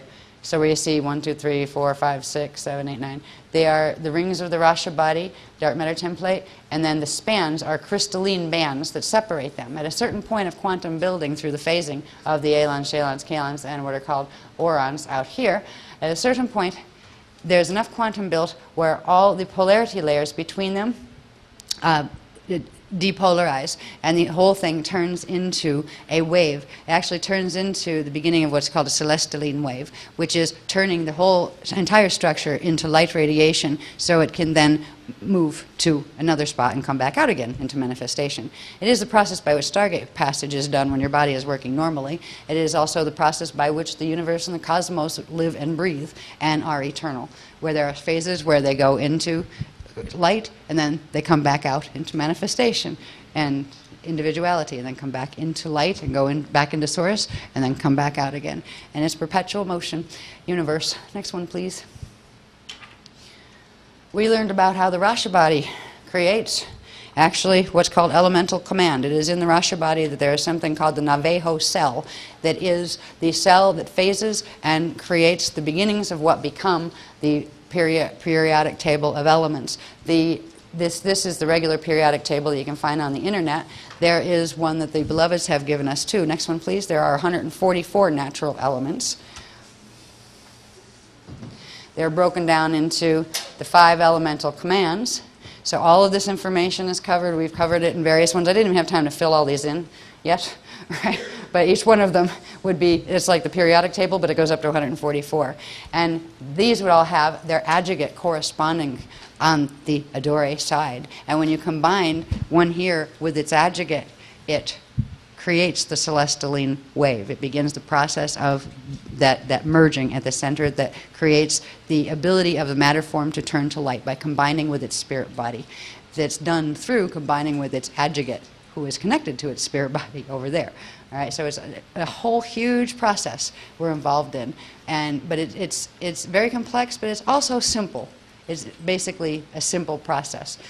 But the elements, they start here. These all correspond. By the way, these lines and going up this way, I believe, correspond to. I'm just learning this one too. I used to know it, I forgot it because it's been too long. I think these correspond to the Illyrian chamber lines. Yeah, the 12 Illyrian chambers, and then going across, these correspond to what are the rings in the spans in the the Rasha body. So all of this is very intricate and plugs right into the structure that they've been trying to teach us about all along of the Rasha bodies. And the Rasha bodies set the structure for the light body structures. So the 15 Jalesic layers of, or rings, of the Rasha body structure sets the form for what become the 15-dimensional layers of the light body structure that we've talked about in Kathara. Next one, please. Next one, honey. Yeah, thank you. Right. This is just showing you how the adjugate situation works in relation to the elements in the 144 elements in the periodic table. Now, some of them don't have names here yet, and some of them have really silly names. Right? They're coming up with some really wacky names like Einsteinium and these kind of things. It's like, are they running out of ideas or what? Right? Yeah, it is. It's on the periodic table on the science one. There's some other really strange ones. A Californium, that's another one. Yeah. Well, at least you got 49 more there. Ohioium. But when you plot them, okay, when you take that chart that showed them where you had the Illyrian chamber line running down, up and down vertically, and the span line running across this way. So they were numbered like 1, 2, they're numbered 1, 2, 3, 4, 5, 6, then 12, 12, 13, 14, 15. So the numbers went that way. You can also plot them this way, and this is how you find out their adjugates. So if hydrogen is 1, its adjugate is 7. Now, the number refers to the proton number. All right, that's the atomic number. So if a thing like hydrogen has 1 proton, right, nitrogen has 7 protons. This is how you begin to understand the relationships. And there's all sorts of things. They haven't gotten into the chemistry, but boy, when you get to this level of understanding how things and how they're supposed to bond and how they're not supposed to be bonded, you'd probably really be frightened of everything in this world. As far as what we breathe, what we eat, what we wear.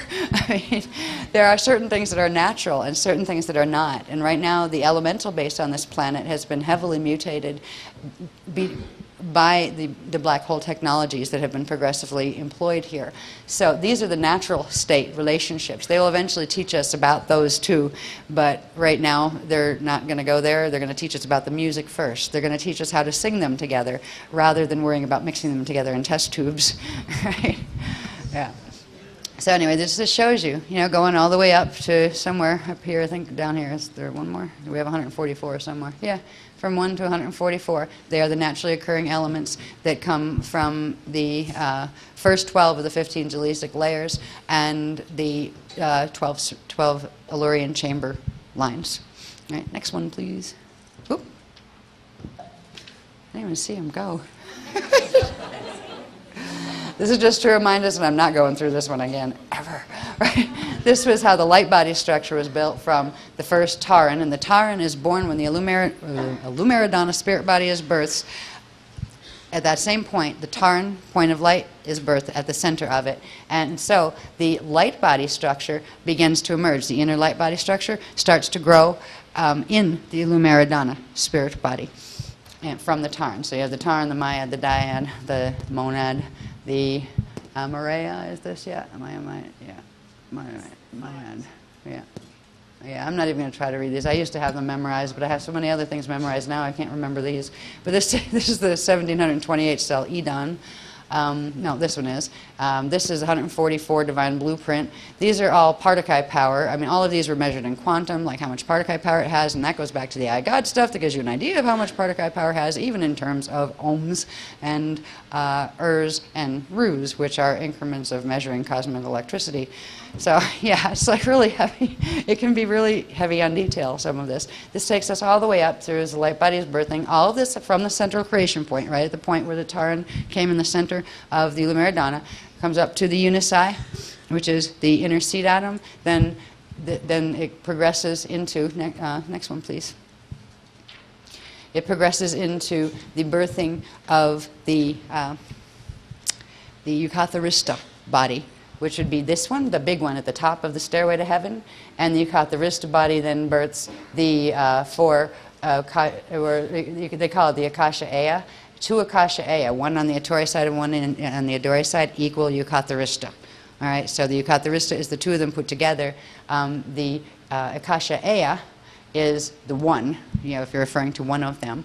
And inside of that, it then births out or smaller replicas of this whole large structure, still all within the spirit body, the cosmic spirit body, or within the spirit body.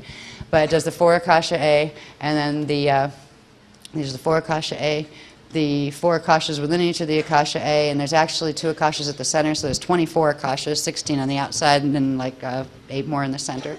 And it just births the Ekamap, so the God World Gates, and these are the bones, and wherever you see the bones, there are spheres within spheres within spheres, but these would be of light body, which would be of Mane currents that were coming in from the Taran.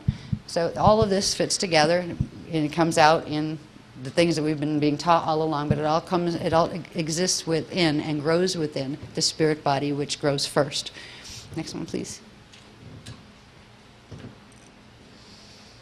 And it's through that whole process that we've talked about before that all of these bodies are Huva bodies, things that we've seen in the early days of this work, where we get our unified field, we turn on our entire light body structure. That also would imply the Rasha body structure and the spirit body structure. It is the process by which we ascend. It's a process that's supposed to occur in natural stages, the birthday chart, that by the age of 33, we would naturally be able to go into an Adashi return cycle. If we were just a 12-strand being and not one that was capable of going this way, when you get to the point here, there's actually, it's called the Bardo point, where you can properly dye the body, but you don't dye it and leave it behind. You actually vacate it first and then progressively turn it to vapor and take it with you and collect yourself as vapor and go back through into the center, and then you can come back out into the Adashi return cycles and go into the Adashis that way. That was how angelic humans had been designed originally, to be able to go that way. Now the other ones that carried more strand, they could go through what are called folds. We'll see the bit later that talks about the folds. But there are 4 folds. One would occur here at the end of, this would be stage 2 of the Kali Krista. Once we get out of here, all right, we evolved all the way past the density 1, density 2, density 3, density 4 to enter the density 5 cycle, which corresponds with the Dashi 1.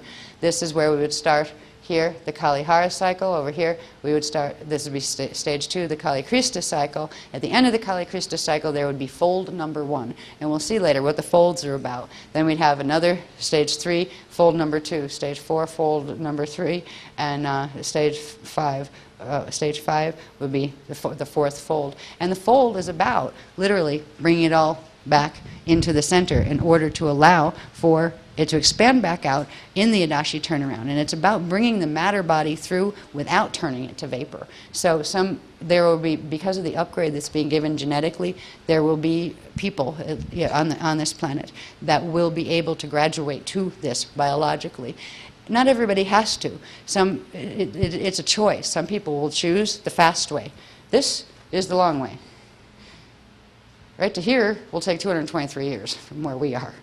Right? So for those of us who are going to do the long haul down here and hang out and see how long we can hang out to try to hold the fort, don't all jump at once.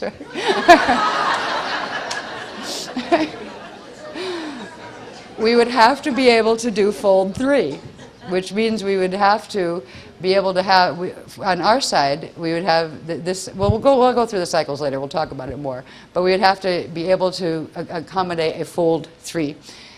We would probably leave before that, because this has to do with the Adore side. We would assist the Ettore side through its host period, but some of us will still be expected to stay here. What if we all decide we want to go out the fast way, turn to vapor, and pop up in the Adashi? If you come in this way, you would have to incarnate into a new body. You would take your imprint, but you would have to incarnate into a new form that was characteristic of the Adashi cycles, and that the form that has been offered is the closest match to what we could bring of ourselves from here is the aquafairy form, which is, it's a hominid-like form. It's a cross between, it's like an aquafarian, where it's part human-like and part Aquari-like. And Aquari were the way back original prototype that the human form was designed after in the first place, way back. So they're very compatible, but they can like breathe air and water and float and all sorts of really, really neat things, and they can control the densities and their matter base and disappear and reappear at will, and well, you know, so it's like it could be very tempting to say, okay, whenever the time comes, and it's not like die a body, croak and bury it. If your body happens to be sick and it's not going to be able to catch the waves fast enough, and you're really just like, oh, when it's time, you know, and you have to wait till it's natural time though. It's like, it's not one of those suicide cult crazy stuff. That's just wacky. Because when you end the body's life, all you do is get yourself stuck. Your body right now is your best asset, no matter what condition it's in, because it will assist you in accreting frequency directly. You may be able to accrete it fast enough and keep up with the BPR of the larger cycle, that where indeed you can first of all begin the process of stopping the aging process, and then begin the process of reversing it back to the natural age of 33 when that transition should be made. But not everybody will be able to do that. It depends on what's in your gene code, how much of the karmic mess you have to process. But there are other options. But you need to hold your body as long as you can, unless it's at its natural point, where, say, if you're in the hospital, you have everything wired up to you for the last 9 years because you're just trying to keep it there and you're not really in there anymore, that's not helping. All right, that's just keeping a part of you stuck. But if people die, we're going to be given in the period coming what are called the Bardo rights. They are the death rights for people, because there is going to be a lot of people on the planet who are going to choose, be it natural disasters or whatever way, plagues, things like that, are going to choose out because they don't have the strand capacity. They can pick up part of the host, but there's only 1/3 of the angelic humans that can pick up the host, right, as far as the genetic upgrade on that. And there will be others who choose, and these decisions are being made on their spiritual levels, themselves, not their conscious levels. They will leave via various different ways, and there will be people sometimes that we love that will pass in that way, and it will be very helpful that now that these passages are opening, we can actually bring the Bardo rights out. This is why they didn't do it before, because you were better off just doing what you were doing, and like whatever it was that you had been raised with, as far as somebody dies, you do this, right? Whatever it is, whatever ceremony, that kind of thing. But at this point, they're going to return the ancient temple Bardo rights, because the Bardo passages that lead directly to center through the core gates, through Shala 13 core gate and what's called the Ring of Fire, are opening. So you could have a safe and immediate Bardo. One of the worst things to do is bury a body. That was not anything that was ever taught by ours. That was taught by the fallen angelic so they could preserve the DNA, and so they could also access the bodies for access to the planet. They could run frequency through the bodies, the dead bodies, just to anchor onto the planet. So some of the things that we have considered most holy that our religions have taught us, these are the re-legions, not the original Legion of the Christ that taught these things. That if you couldn't vaporize your body naturally, which is like literally, if it's going to die, you know it's shutting down. If more than 3 chakra seals in a row close and shut down, the body will go into Bardo. There's a particular silver cord that will snap at that point, and there's a process that you ease yourself out of body, and from that point you can do things with the body that when it's working properly and your consciousness is, and you know what to do, you can progressively vaporize it. It takes anywhere from 3 to 33 days, depending on what's in there, I guess, and how strong you are. I don't know. They didn't tell me what the difference, but within 3 days, literally, you just like cover the body with something, just like a sheet or something, and keep it at peace, and you'll be able to vaporize it and take it with you. It will disappear and leave maybe a little ash where it was. But not everybody's going to be able to do that, and right now we can't just go like zapping dead people and making them disappear, because I would probably get in a lot of trouble for that. Think about it. But the fastest socially legal way to do that at this point right now would be cremation, and we do endorse cremation as the way out, if somebody is going to die. And I know it's very hard for a lot of people who, if you may have family, mothers, fathers, sisters, brothers that are very into their religion thing, and they're not going to do that. There are also salvage rites that you can help the consciousness. Like after all of that's done, after the funeral, after whatever, there are things that can be done to assist in helping the spirit and the soul of the person to get out, even if they didn't go through the way that makes it most easy. But they are salvage And we'll be taught some of those too, when we get our Bardo training as that progresses. So that's some of the things that are coming. And that would pertain mainly to this cycle that we're actually moving into.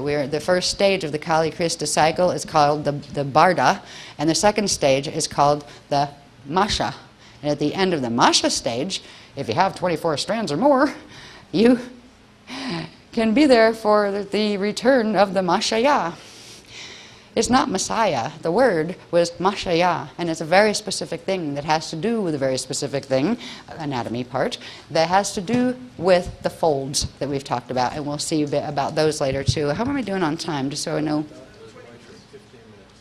I have 15 minutes? Okay, right. So I just want to see what part I'm putting in the evening session.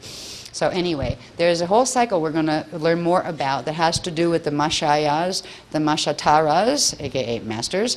So you got the Messiahs, the masters, except the Messiah word was a mistranslation and a twist. It was never about Messiahs coming and worshiping external Messiahs and Messiahs martyring themselves on crosses or with bombs or any of that kind of stuff. It was never ever about that. But they did get the word from our books, because we did speak about the Mashayas. And it's a certain thing that happens in the natural process of the Ajika twin vectors coming together in a natural ascension cycle. It can happen in a person's body, and a person who has gone through that would be called a Mashaya, but not a Messiah, right? And they would not want you to worship them, right? We are becoming the Mashayas as far as individuals and as a collective. But the Mashaya is something much larger that is happening and as part of the starfire process. So it's happening with our universe, not just with certain people in our universe. All right, so we'll talk about that later. But we'll talk more about that. And this has to do with, again, the core first cell that forms the record, be it the Akashic record that holds the Akashic record that is from the Adore side holds the blueprint for the Ettore side. So the Akashic record holds our divine blueprint, and the Akushik record that is from our side holds the divine blueprint for the Adore side. And the two of them together are the Rishaic record. And they are structured like this. They have the 4 outer cells and then the inner cells. And then from those grow what are the 8-cell cluster around this. And I don't think I might have passed it, because there was a little one somewhere flying, but we'll look at that again later. And this is what it referred to as the record. And then there are the halls of records, which are the 8-cell clusters around them. And when it comes to planetary level and larger, you are dealing with massive spaces that you can walk into under certain conditions. If your fields can do certain things, you will be able to pass into the hall of records. And it's kind of like having a great multidimensional movie in surround sound. You can access any time frame of that planet's body, past, present, future, any space. You can read the library. And that is what we're being trained to do. We're going to be trained to slide, to be able to go into there. Right now we're learning to glide, which is the projections with the Rasha body, and now we're using the Rasha body with the Iridanis body. But eventually, as our Iridanis body merges with our physical body more, we will progressively develop the ability to slide. First place we'll be able to slide to are the Ashale, halls of Ashale, which can be accessed directly through Earth and through sites on Earth. In fact, the first ones that are opening are the Spanner 7 ones, and that means when we leave here tomorrow, Phoenix will be fully slide able, and the halls of Ashale will be open and running here with their healing temples. Yeah, and yeah, so there's more to come on that stuff. They're going to tell us about during break. Yep, great. Yeah, full surprises. Workshops are so surprising. I don't even know what they're going to be about. All right, next one, please. Oh, I do look forward to retirement someday, though. This is just how, well, we've talked about the Christ Star vehicle, right, and how it can levitate and completely turn into light and disappear. This is a Christ Star. It's called the crystal capsule. It is like a crystalline capsule, it's sort of etheric, a crystalline capsule. And this is the larger Rasha body, 15 Jalesic layers around it, and you'd have around that the light body structures with their 15-dimensional things, and you'd have the chariot of fire shape that we learned about in Kathara 2-3, and all of the crystal body structure. So all of that stuff comes into activation and motion when you go into a Christ Star state. So we're just learning to to know where our parts are, and eventually we're going to be learning how to fix the core problem. We've been working to fix the core problem with the Kathara grid for a long time, and then with the Lotus Touch, that brought it to another level. But the outer level, what we would call the outer level, is the hardest one to fix, because that is where most of the mutation is actually holding in the axiotonal and meridian lines, is literally holding it into manifestation. So there's certain things that you can get a bit of ease, but you couldn't flip over the pattern and make yourself healthy again using, just Kathara or any other modality that is out there. What we're getting the ability to do now with the aggregate information and the sound tones that they are beginning to give us about combining the aggregates, it will give us an ability to use the most powerful healing modalities that there are. So we will be able to, we're in the process actually, it's just starting as of I think it was Tribes 9, it started, or it might have been 8, but they just started where our axiotonal lines are actually recalibrating themselves to their natural pattern. And sometimes it can be a bit rough on your body, as far as, especially if you do really rapid activations like Az has gone through.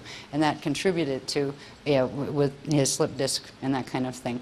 So it doesn't always cause that. But when you're going through that plus major gold flame activations, it might. So anyway. We'll talk more about, too, the axiotonals when we get to a different section. I just wanted to show you the Christ Star capsule with the Rasha bodies and the light bodies and all of that. I'm not going to read all the little bits on these. They went with the specific programs that these Mylars were pulled from. Next one, please. Oh, something's activating. The back is starting to go. Ouch. Ow. Oh. You getting that yet? You getting anything yet? My back just went, ooh. Right? He's illustrating the point. Anyway, this one is just to show you the relationship of the Rasha body in relation to your physical body. Can you turn this one this way, honey, for a minute, please? Right?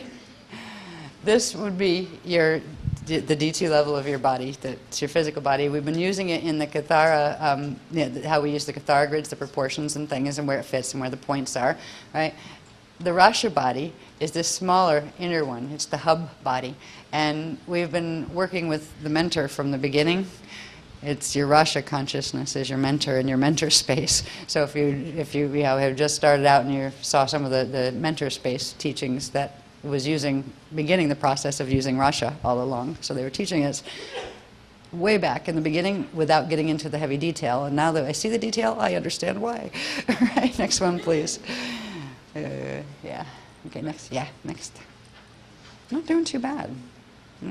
Might actually make it. This is showing you more of the anatomy. This has to do with the large chakra chambers that run through the Azare that are connected through this here is called the Kalihara chamber. Remember, we have the Kalihara body, right? Kalihara body, and this is the chamber that runs around it. We would have the Maharisha body, our spirit body, in the Adore side on the same vector but opposite event horizon. And in the center we'd have the, down here, the Hare Krishna body. It's a lot to memorize all these words. Oh, can we see this one for a minute? Yeah. This cluster here, this represents the 8-cell cluster. You have 1, 2, 3, 4, 5, 6, 7, and 8. 8-cell cluster holorecords configuration. So this is the 8-cell cluster. It actually, these correspond, there's the smaller levels of what become the larger bodies that you're actually walking around in. So you're walking around in your Kalihara body, and your spirit's walking around in the other direction in your Maharisha body. And then again, the process of bringing those two together is the process by which Christ star activation occurs, because you go into the Hare Krishna state, and the way that is done is by each one has to integrate its adjugate spirit. So the Kalihara, or our Ettore Mane's adjugate spirit, is the adjugate, which is the Adore side's spirit body, which is our Iridanus, and vice versa. So it's bringing the four together, 2 Iridanuses, right, and 2 manifest bodies completely together. Manifest and Iridanus, manifest and Iridanus, then the 2 sets together in the center. And that brings you into a different state that they'll talk to us more about later that has to do with integrating the top 2, the next vectors. And this goes back to the Lumeridana shape, where you not only, first, you bring together the selves or energy bodies that are on the one vector line from both of the event horizons. Then there would be the one that's at a 90-degree angle to that. That would be the top and bottom to your horizontal vector. Right? So there's this whole relationship of bringing them into the center, and that allows you to go into full Christ star state, and you actually pull into the center, go into source, God's source consciousness field through the creation point, and then come back out again in the Adashi cycles. And when you pop out back in the Adashi cycles, a new creation wave also comes back out and starts its core cycle. As we enter Adashi 1, going back home, it starts its birth cycle in the core domains. So it's a fascinating process. It's the natural process by which the cosmos, the eternal life cosmos works, and our anatomy is all plugged into it, which is really nice. Next one, please. This is again just showing the Iridanis body. Iridanis body. This is why, and what we have to do when we raise the Iridanis, we've had to lay down on our backs. And when we lay down on our backs, it actually moves this into the Maharishi chamber, which is the one that runs vertical, and that allows, I think that's what they call it, the Maharishi chamber. So we have the Kalihara chamber going out this way when we're standing up. But when we lay down, that chamber still stays there. We actually lay down in the chamber, so we're facing the other chamber. And that way we can pull the Iridanis up through and into the body. So this has been the resurrection technologies that we've been working with, that we just started really as of Tribe 7, I think it was.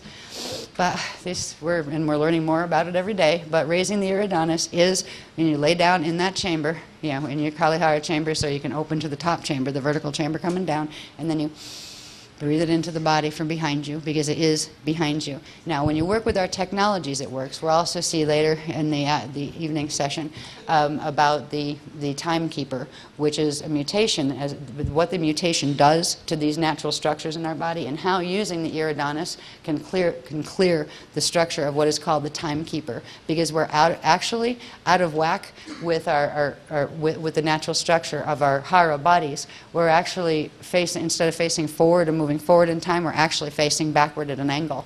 And that allows other things to interface directly and come into our bodies from other time vectors connected to black hole systems. And that's where we get major possessions and things happening. And also that is where we've got many fleets actually at this point of direct incarnates of fallen angelic groups that have accessed the biopattern of the angelic human form and indigo form. So we are not all angelic humans or indigos on this planet anymore, even though it had started out that way, and then we attempted to host others and help them regenerate their DNA. Well, at this point, we're the minority, and the majority of persons on the planet are actually connected to fallen angelic groups. That doesn't mean they're all fallen angelics. Most of them are mixed, where they're just being used by the fallen angelics collective that they did come out of, and many of them are up for host at this point, where they still have enough where they can have a hosted, ascension to whatever their next highest level, would be. So we're here to help everybody, and we don't judge whether you're fallen angelic or not. We just say, well, we're not going to play the fall game, but if you want to play the rise game, you're very welcome to join us, and we hope you do, because after 223 years, choice isn't there anymore. So anyway, Iridanis body, regular body, spirit body. And just notice Iridanis is facing and moving energy in the same direction that your Mane energy is moving forward in your physical body, and your Ire energy, which would be your spirit body, is moving in the opposite direction, and that's what forms your spirit body. Next one, please.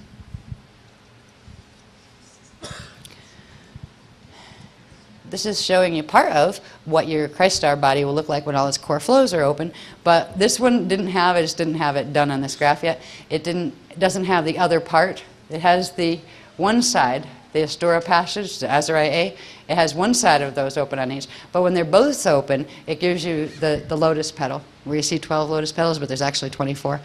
All right, one for Adori, one for a Tori side. And then they blend, I think, into one large set of 12. So this is the beginning of understanding the core flow structure. It's also the structure that we'll look at later in the evening that corresponds to what was called the gyrodome technology, that is the host technology on the planet, that is a natural structure of the planet being activated, because the planetary body has a situation of the same spirit body construct. So when you see these core flows, they go with the spirit body. They run the spirit body energy that then runs into the Rasha body and creates the Rasha dark matter template and currents, and then the Rasha runs the energy into the light body structure, and that's what creates the matter currents and the EM frequencies that we identify out here. So they're all connected. Next one, please. Yay. Okay.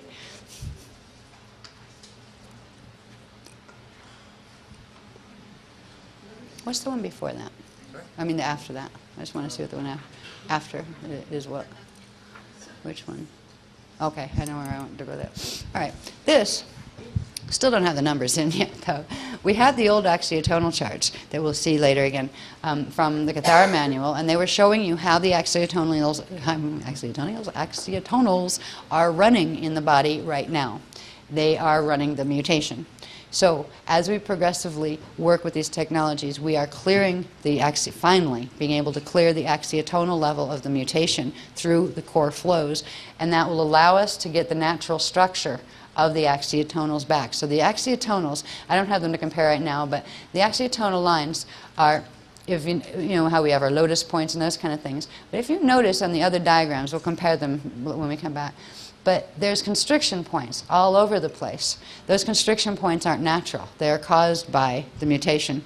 And when we begin to unravel the mutation at this core level, it has this, the core currents, the lavas, have the strength to overpower that mutation where it can bring their natural structure back into life and literally unplug. It's almost as if somebody had grabbed them and tied them with rubber bands, right?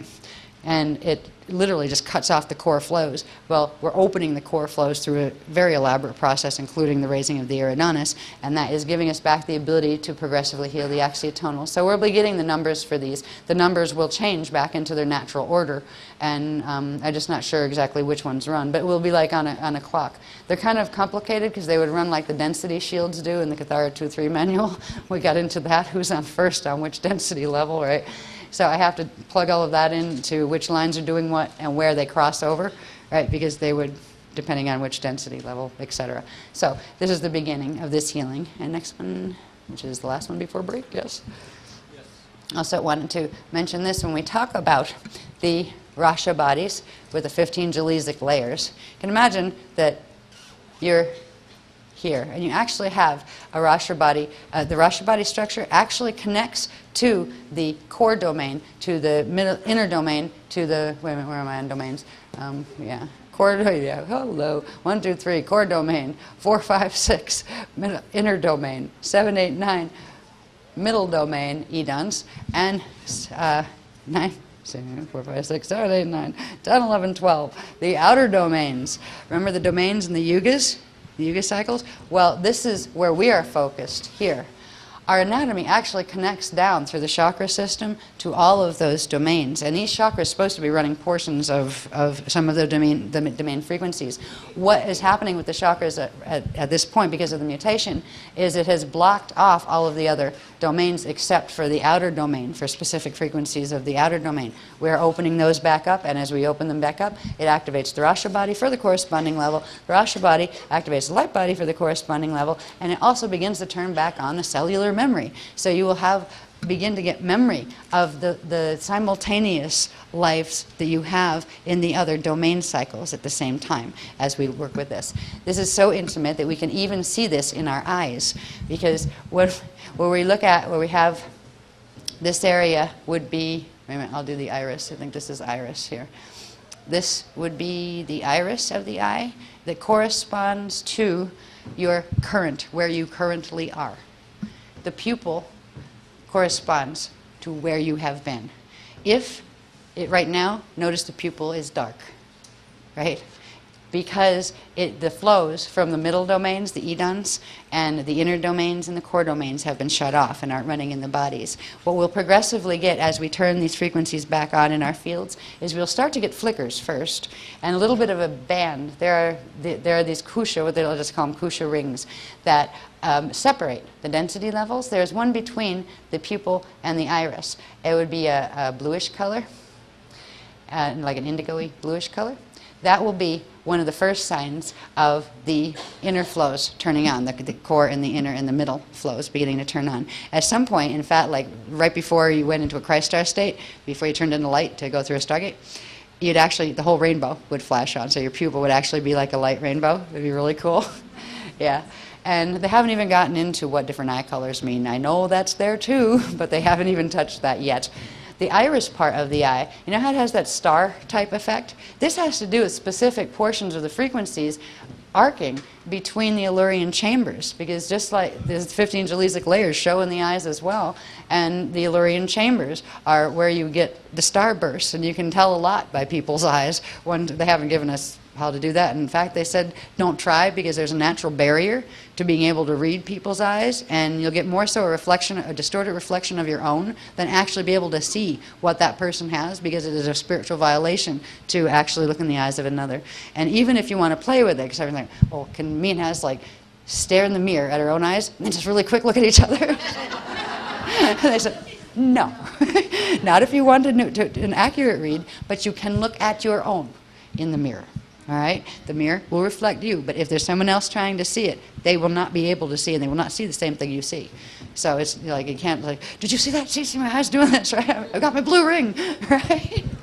All right. What's a really cool sign too is out here, when once you've integrated all the frequencies of the Rasha and light body template that go with 10, 11, and 12, there would be this turquoisey color, like the aquiline blue, like the eggs, ring that would be between the iris, around the iris, and the whites of the eye. And eventually the whites of the eye would turn on. I have a feeling Adashi masters probably just have, the whole eye is just like a solid eye of light. I have a feeling that's what it looks like. That when they meet with us, so far, when I meet with the Adashi masters, when we go for projection journeys to the Adashi temples, they tone it down. If that's the case, they like, I don't know if they put on like fake lenses or something, so, just so they look normal. Because if you meet something with like bright flaming eyes, it might scare you to death, or probably blind you or fry you on sight. I think fry you on sight is probably about what it could do by accident, So they do something to tone it down when they're dealing with us, so we can relate and we can see them, in a hominid-like form that they carry and that kind of thing. But we are all evolving to, as we move through this ascension. This is what is naturally supposed to happen with angelic humans and indigos and lots of other life forms too on the Christic template. So this is just the beginning. You can see it in our eyes. We can see it in our just got that one, yeah. We can see it in our chakras, and you can probably see it in our smiles. I have a feeling we're going to be toothless. I don't know why. I'm not sure about that. But all I know is that certain activations hit, and it just like teeth are committing suicide. For no reason, just like crash, crack, like half one's gone. Yeah, it doesn't always happen. I obviously still have some in the front. Unfortunately, the front one stayed so far. But if you have bits of that, that has to do with what parts of the body you're beginning to run the higher frequencies in the body, and certain parts, and I guess teeth must be susceptible. Maybe they carry something they're not supposed to, because it's like they're not able to hold and grow to accommodate the frequencies that are coming in, so they crack. So if you have that on occasion, just like take out dental insurance ahead of time, because it helps. I will stop now. Yes. Yes. Okay, so get ready for dinner time. See you later. What time are we coming back? Okay, we'll be back for 10:15, okay? Oop.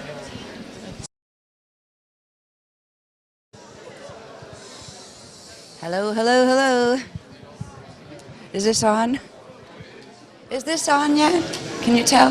There we go. Now it sounds like it's on. There we go. I saw the light. I was blinded by the light.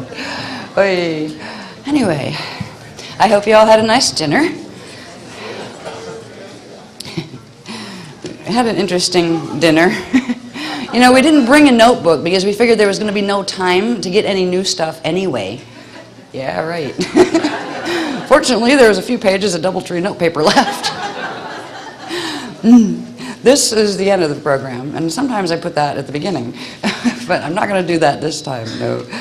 This is information that is fascinating. That has to do with the technique we're going to do at the end of the graphs and things. it just blows my mind. I mean, by the time I get to making these graphs and getting all the numbers right and all the vector lines right with their numbers, this is the key to the light-sound combinations. And it's, what do they refer to it as? Oh, one of the things that we'll be accomplishing tonight at the end of the evening is called sounding the first trine of the first harmonic. Now, whatever that means, well, we'll find out what it means at the end, but we need to go through some of the structure and also understanding some of the parts of what this is all about in relation to the Milky Way and M31 and the rest of it. So we'll go through those graphs first. What you saw before was, going to bring you up to so you can understand it easy enough. But this stuff, I'm going to have to read parts of this because I'm glazed at this point. You know where you just see so much fly by, so much information that you just can't even register it? You just feel kind of like, how usually when people feel when they leave a workshop. Well, me too. But it is the most fascinating sound light system that is going to be applied directly to healing, and it's all about the Illuminati spirit body structure and the halls of records and the Akashic record and all of that. So we'll get to that toward the end. But just so you know, it's fascinating, and I'm very, very excited about it. Whenever we can get it all down and into the Crystal River healing system, it's sound healing, but also we'll be using light. They keep referring to light gels, and I don't know what they mean yet, that are going to be used in certain healing practices that they're going to give us later that involve tuning forks like these. And they also said, and I don't even know if anybody makes them, these are keyed to like regular notes like D and E and A. There's other ones that they go specifically by hertz. They said, don't follow the hertz right now, just go for the tones that they're telling us, because there's distortion factor because of the matter-based distortion here. So they'll get to translating things into hertz and what notes that means, etc. at a certain point. So we're just using the simple set of notes, EGBDF, FACE, EGBDF, FACE, that set. They also said, and I don't know if anybody makes these or not, but they said it would be really helpful if we could get a set of sharps and flats as well. So if anybody has heard of, I don't know a lot about playing with tuning forks yet, but if anybody knows where to, we could get these, but in sharps and flats for each of the notes. It would be, if you could pass the information on to us, it would be helpful. Because we need to find them, and if nobody makes them out there, we're going to have to find somebody who can, right? So, yeah, they haven't showed me where they go yet. I'm just trying to understand the basic, what they call prime notes, and we'll see more about all of that toward the end of the program. What I want to get on with is, now that we've seen kind of like a not too fast flyby. It was like it flew by fast enough where you could still see it. It wasn't so fast that it was invisible. Showing how the cycles, how creation is, and from the beginning point of creation, the perpetual beginning point, it is highly structured, and that structure emerges from an intricate set of processes that are all about both science and spirituality, or consciousness and physics at the same time. And we've talked about the various aspects of structure, the Illuminati spirit body, the light body structure. We've looked at little bits of it here and there just in terms of structure, but now we're going to look at it in terms of how this applies to things out here that we know, such as the Rasha body dark matter templates and what they have to do with understanding the planes of, say, a planet or a star, so you know what the natural planes are. This is where you start to be able to understand the vertical maps that are pulled from spherical maps of the planes and how they interface. So we will see that a bit. We're not going to spend a lot of time because a lot of that has been covered already in other workshops, but we will breeze through those to get to the point of the new information that was given in Amsterdam, which has to do with what is called the Proteac black hole system.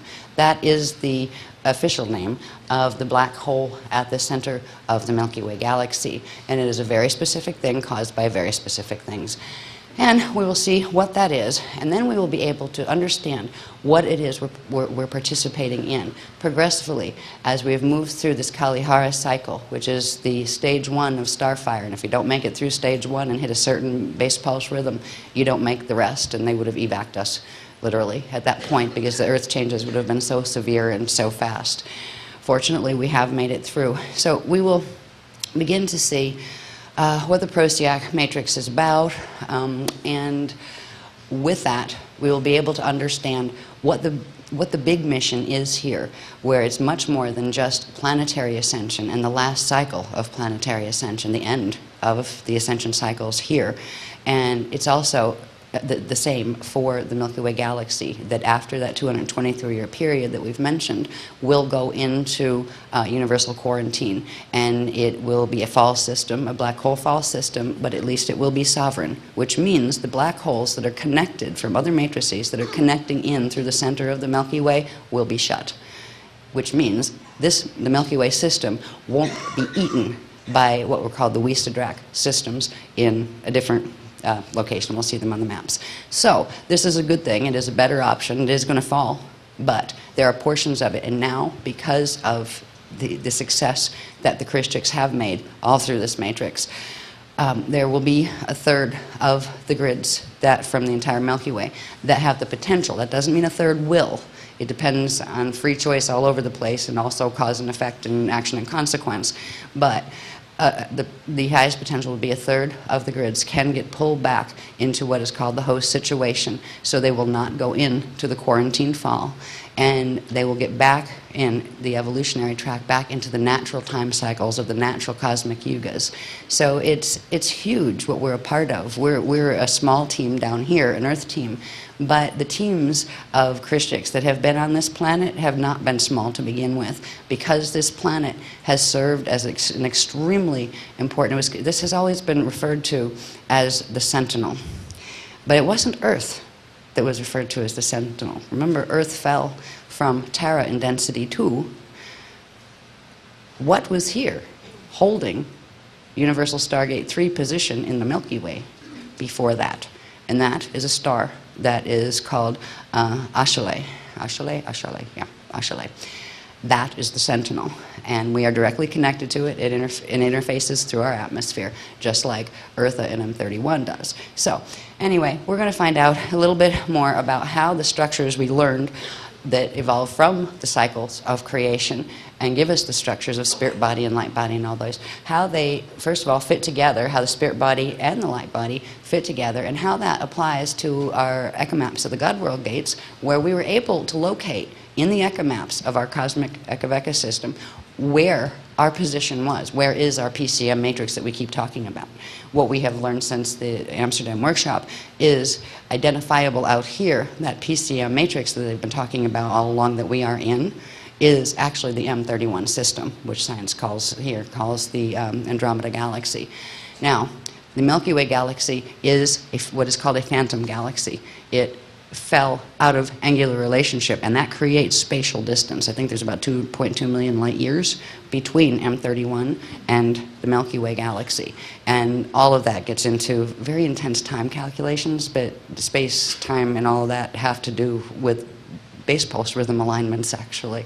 So they haven't gone that far, thank God, because I really don't want to have to translate all the numbers that are going to be involved with that. But we can at least get an idea of where we are in terms of the cosmic Illuminated body. And first we're going to look at this, which, can we move that up a little bit, honey, please? This was simply our Yucatharista body, or the Akasha Ea part of the Ettore Yucatharista body, that would have another part on the Adore side, on counterspin, that would, together, they would form the Yucatharista body. So this is the Ettore side, or the Ettore Akasha Ea. All right, it has within it its 4 Akasha A, 1, 2, 3, 4, and each of the Akasha A's have their 4 Akasha systems. And actually there's 2 hidden ones at the center, so there are 24 Godseed Akashas. And each of the Akasha systems has its 4 Vecca quadrants. All right, so in this map, without looking at yet where the Lumeritana body, I'm so tired from bringing down that wave that my eyes are actually swelling and turning red and burning. It's really strange. I think my brain is doing the same thing. So if my lips and my brain don't keep up the same speed, excuse me, I'll just correct myself as I go. So in the Echovecca maps, we had learned a while back that our PCM, universal PCM Vecca quadrant is here. Our coordinates within this, because it could all be done in coordinates, is our PCM Vecca is Akasha A, spectra 3. So the Akasha things are called spectras. So we're in spectra 3, Akasha corridor 4. So the Akasha things are called corridors, and we're in Akasha corridor 4, and we're in Vecca quadrant 4, which are these little ones, and we're in Vecca quadrant 4. That is where our PCM matrix is. Our PCM matrix is actually called the Equinos matrix, named after its central Azure sun, and the Equinos matrix is what the science here refers to as the Andromeda Galaxy M31. Now, we are here. Here would be our Eka system, and our Eka sun, central sun, was called Procida, or is called Procida. All right, there are names that go with each one of these. A while later, we'll be using technology that refers to the Jeshua code, and it's using a set of commands that go directly with the names of the gates, the proper names of the gates, from M31 to what would be the adjugate spirit of M31, which is the one on the same side. Now, if we wanted to see if this is us over here and in our PCM matrix, we know from studying light body that this would be the pKa system, and that's called our conjugate twin, and this would be the pKa primal light field. All right. If we plug in our information about the structure of the Lumiridana body on the smaller level, not the big one that this is a part of, but the littler one that has to do with our Akasha. If this was our Ettore vector, this where we manifest, it would imply, first of all, that our spirit manifested out on this vector in the Adore system, and it would also imply that there is a Adore manifestation in the Adore system over here. And that is what is coming, what is in our pKa primal light field. So on the Ettore side, we see the pKa primal light field, but on the Adore side, that is where the adjugate system is. All right, so that would be here, and our Eka in the center of that. Okay, so now that we know that this is our PCM Vecca, and that PCM Vecca is actually M31 galaxy. This is, we'll get into this a bit more where you can see these large. This is the problem with our PCM Vecca. This would be it right here, right? If you just took it away from its Eka to bring it out and look at it. This would be its natural configuration here. Its natural alignment would follow this axis, where its top would be here, and that's where we'll connect into the Eka. This is the M31 system. And number 3, this would be number 3 in that, because this is the top. So you'd go 9, 6, 3 down that side. That is where Eartha is. All right, Eartha, Universal Stargate 3 in the M31 system that is our PCM original Universal Stargate 3. Now, just like we've talked about, we have what is called the Eridanus energy, that is the adjugate's spirit that rides in the same place as us. There is another grid that interfaces directly with M31 that is called the Aquiel matrix. Now, M31 is the aqueous matrix in the Ettore side. Its adjugate counterpart in the Adore side is called Aquiel, the Aquiel system, after its central Azure sun. So this set of gates and its adjugate spirit, or Eridanus gates, called Aquiel, would be running on this natural axis, and they still are. This is the Milky Way. We'll look at these more closely, but this is showing where all this mess is located in relation to the Eka-Vecca maps of the God World Gates, and where we are in relation to our cosmic light body. Now we'll see where, in a minute, we'll see where our cosmic light body is in relation to the cosmic spirit body, Lumiridana, with its time vectors and its vector quadrants and things like that. In the meantime, when we talk about others who have been involved in the drama, we have here we are. The whole drama started because of this one here. And this was between 480 and 450 billion years ago. This was called the Borgia Musala Alema matrix, the Borgia matrix. And the Borgia matrix, we've talked about it before, so I'm not going to go into the heavy history. But they did a great experiment that failed miserably, and they turned themselves into some horrendously motivated anti-Christian creatures that were intent on using anti-Christic black hole technology and developing it in order to eat the rest of the living universe to prevent them from going into, once the system reaches a certain point of fall, it will go into space dust return, which is the natural way of the units of consciousness in that system. If it cannot go through starfire, it will eventually go into a fall situation, and it will burn out the energy at its core, and then it will implode and then explode and go back to Partakai dust. And that Partakai dust will then get carried in back to source on the next starfire wave of the living system. There are systems of fall groups that have chosen to continue the path of anti-Christic pursuit, trying to eat the living system. And they have quite a lot of leeway. They've done quite a good job on this one, our system. But eventually the Christ will prevail, and always does. Now, this matrix, the Borgia matrix, is considered, it's our parallel Akasha. So this was our Akasha system, and down here is our Veka within it. This is our parallel at that conjugate axis, 90 degree. It is our parallel Akasha. Over here, we talk about the Wisadrax and the Wisadex. They're part of what's called the Wisalay system, which was a natural system.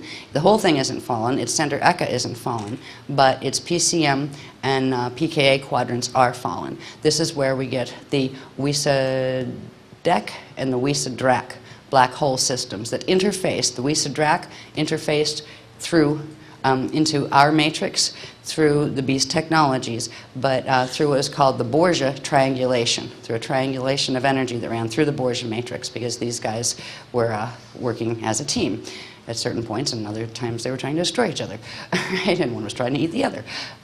Then up here we have the Wisadex. Now the Wisadrax would be associated with what we're now calling the Red Dragon crew, all right? And it is a base Drac and Borgia agenda. Over here we have what are the Wisadex, and they're associated with the Green Dragon, fallen angelic crew. These guys created the Yod-He-Vod-He wormhole system, or the Yod-He-Vod-He matrix, and the Arimathea, right? Joseph of Arimathea, that's the Jeshua 9 crew, right? Wormhole system that plugs in directly into our matrix and has caused this. They actually caused the beginning of this. And they created something called the Abaddon Procyon Center, because this Milky Way, its actual name is the Procyon matrix. All right, and it was called that because it was created from the fall of this sun here, which was the Rajna sun in the M31 system, and that was Proteus. So this became the Procyon matrix of Proteus, of the part of it that fell. Right, and that was what was at the center. Then the Wisadrak guys got in on it, and they hijacked this and created what's called the Oberon system. So we'll see what these look like more closely. But these are where they are in relation to where we are in the cosmic light body structure. We have the Wisa matrices here with the Wisadrax and the Wisadex. And over here, thankfully, we have a system called the Aquarion system. And this system is a system that has ascended. Its entire inhabitants have gone through a full starfire and a full Adashi return and have come back as a Christ star system, which means they are all Christed, fully Christed beings. They are masters. They serve as a control here, not a control everybody type control, but that they keep check on, and they hold frequency to assist other matrices that may be endangered by the black hole structures that we're evolving. This is where the host line comes out of, where they're actually feeding from their hubs or their cores, feeding energy into our system, called, I believe, through the Arc of Aquarion and what was the name of the passage? Oh no. Ancestation passage. Ancestation passage, right. So they have provided the additional energy that was needed in this system to create a host for this situation, to be able to bring some of the fallen Milky Way system back into its natural alignment with M31 so it could evolve back into M31. So this is the location of those. What's interesting here is when we talk about the first cell and the record, you have the Akashic record and the Akushic record, and together the Rishaic record. They would be the first cell, the first 8 cell cluster, and the record is actually the first cell, and then the halls around them are the 8 cell cluster that emerges out of the first cell.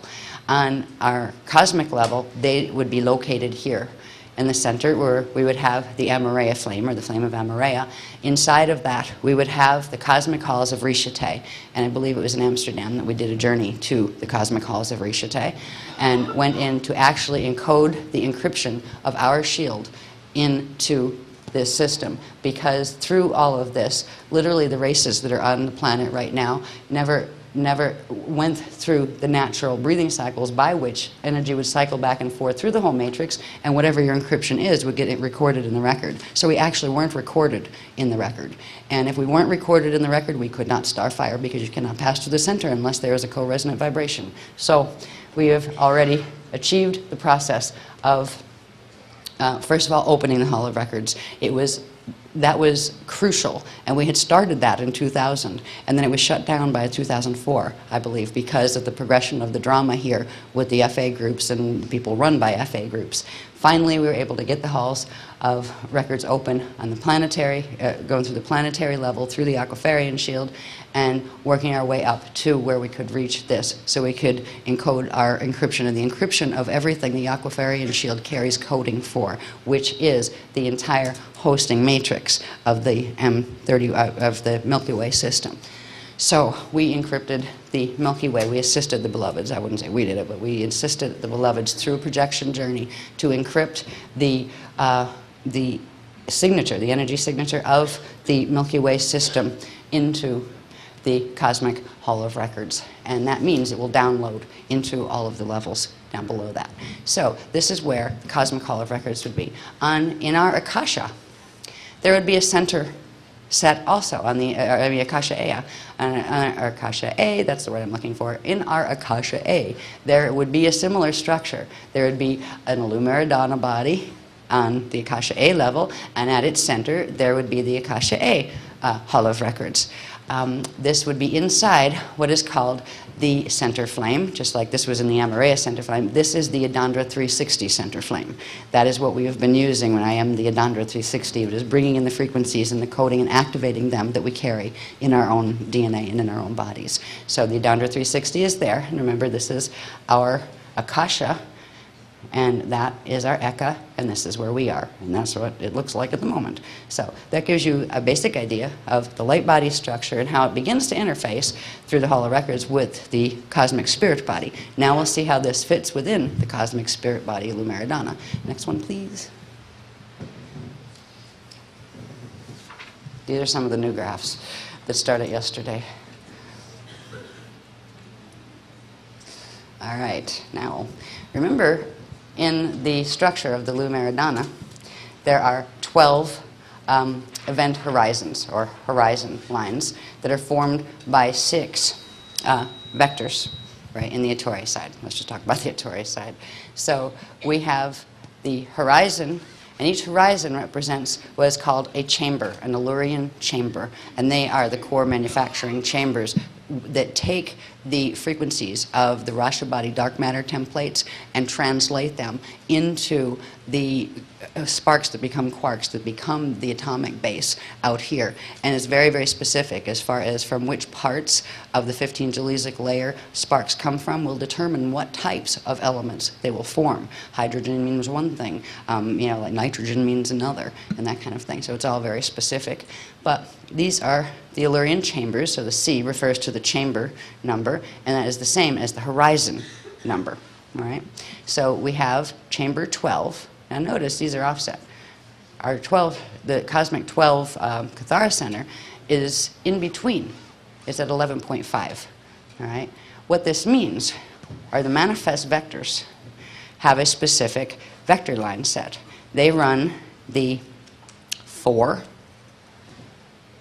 10, and the 1, 7.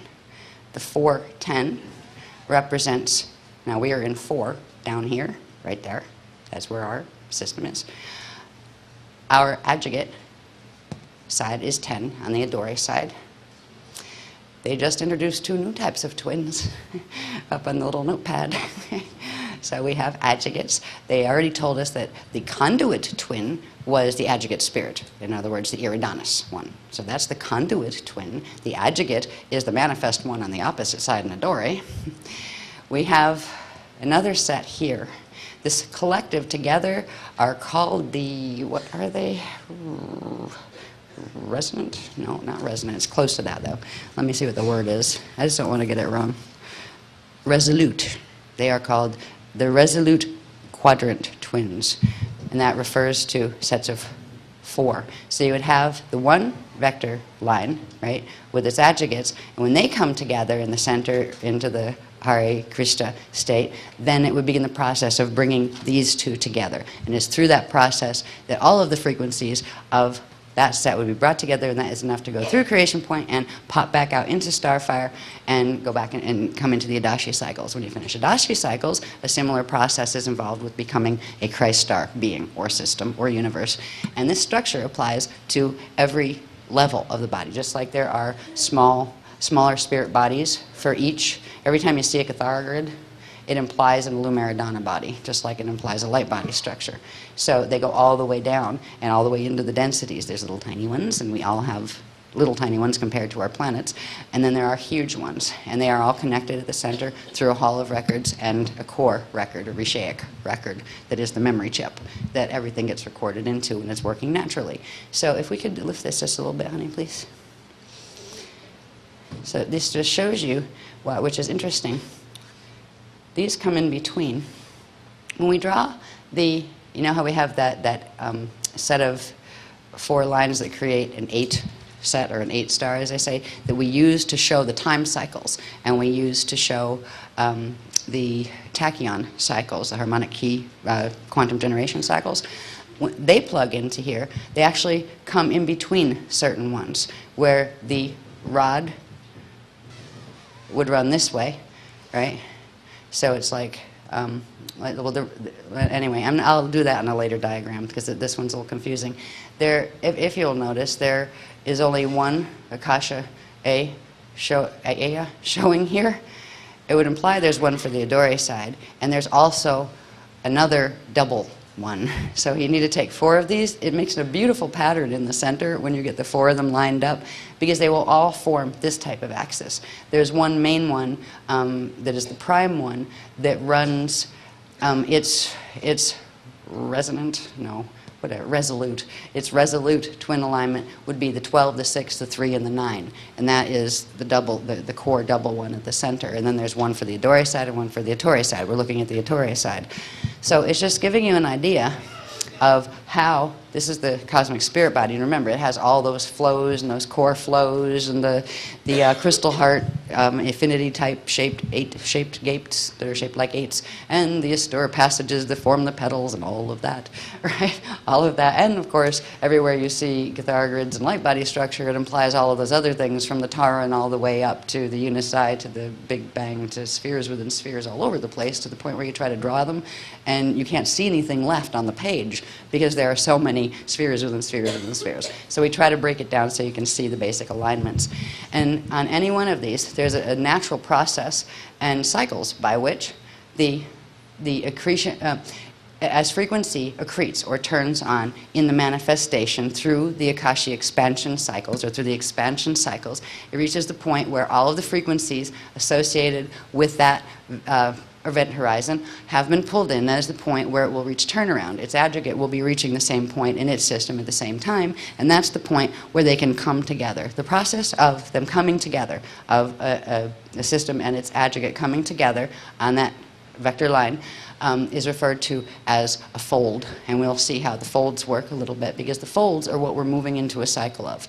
And the first fold is called the Mashaya fold. And that's where the word, or perverted word, Messiah came from. And it had to do about the return of the Mashaya. And the Mashaya is kind of like a savior, but it's not a being, and it never hung on a cross exactly. So we'll see what that is. But this is the structure of light body fitting in to the spirit body system. But again, it's only showing the Ettore side. Next one, please. And at the center, you got the Hall of Rishate, the Halls of Rishate, and the Rishaic record.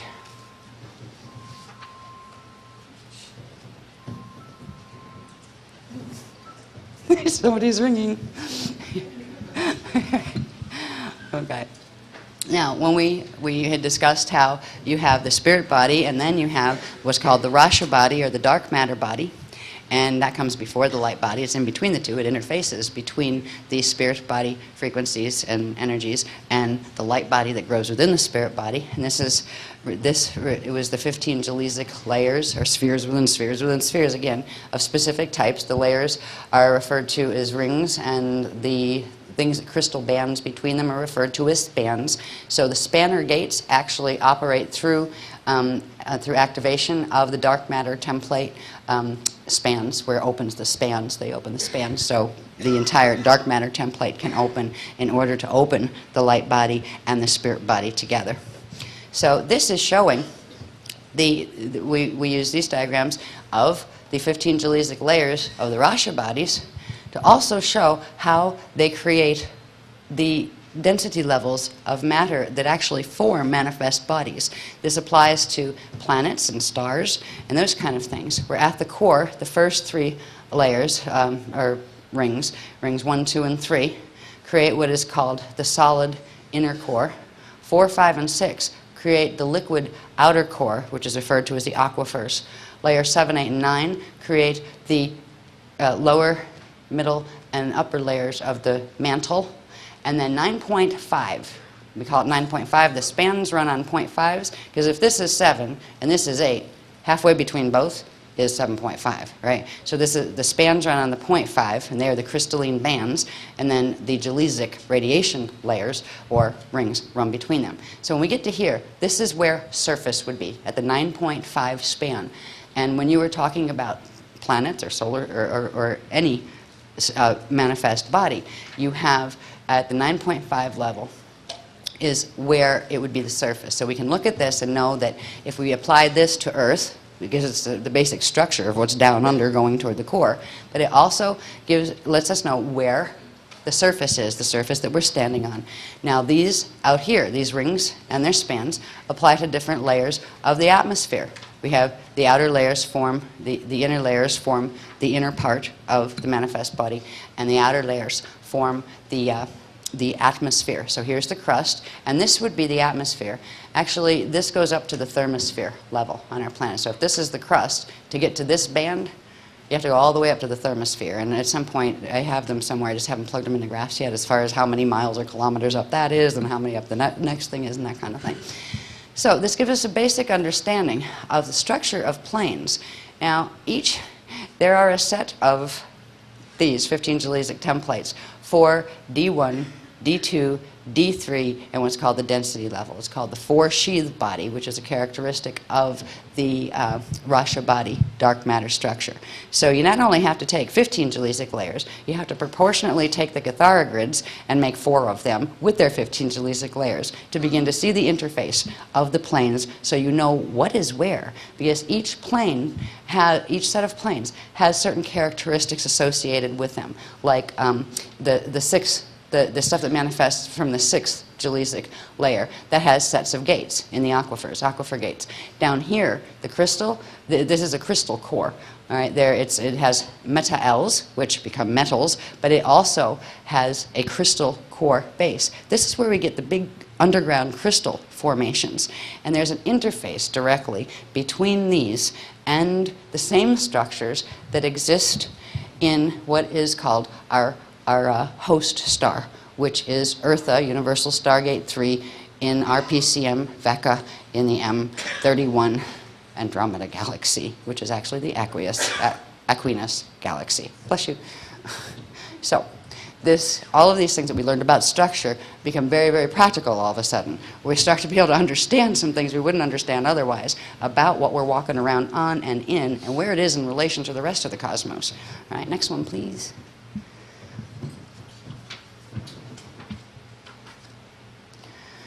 These diagrams are from the Gathara 2.3 manual, have to do with the light body crystal body structure. Bless you.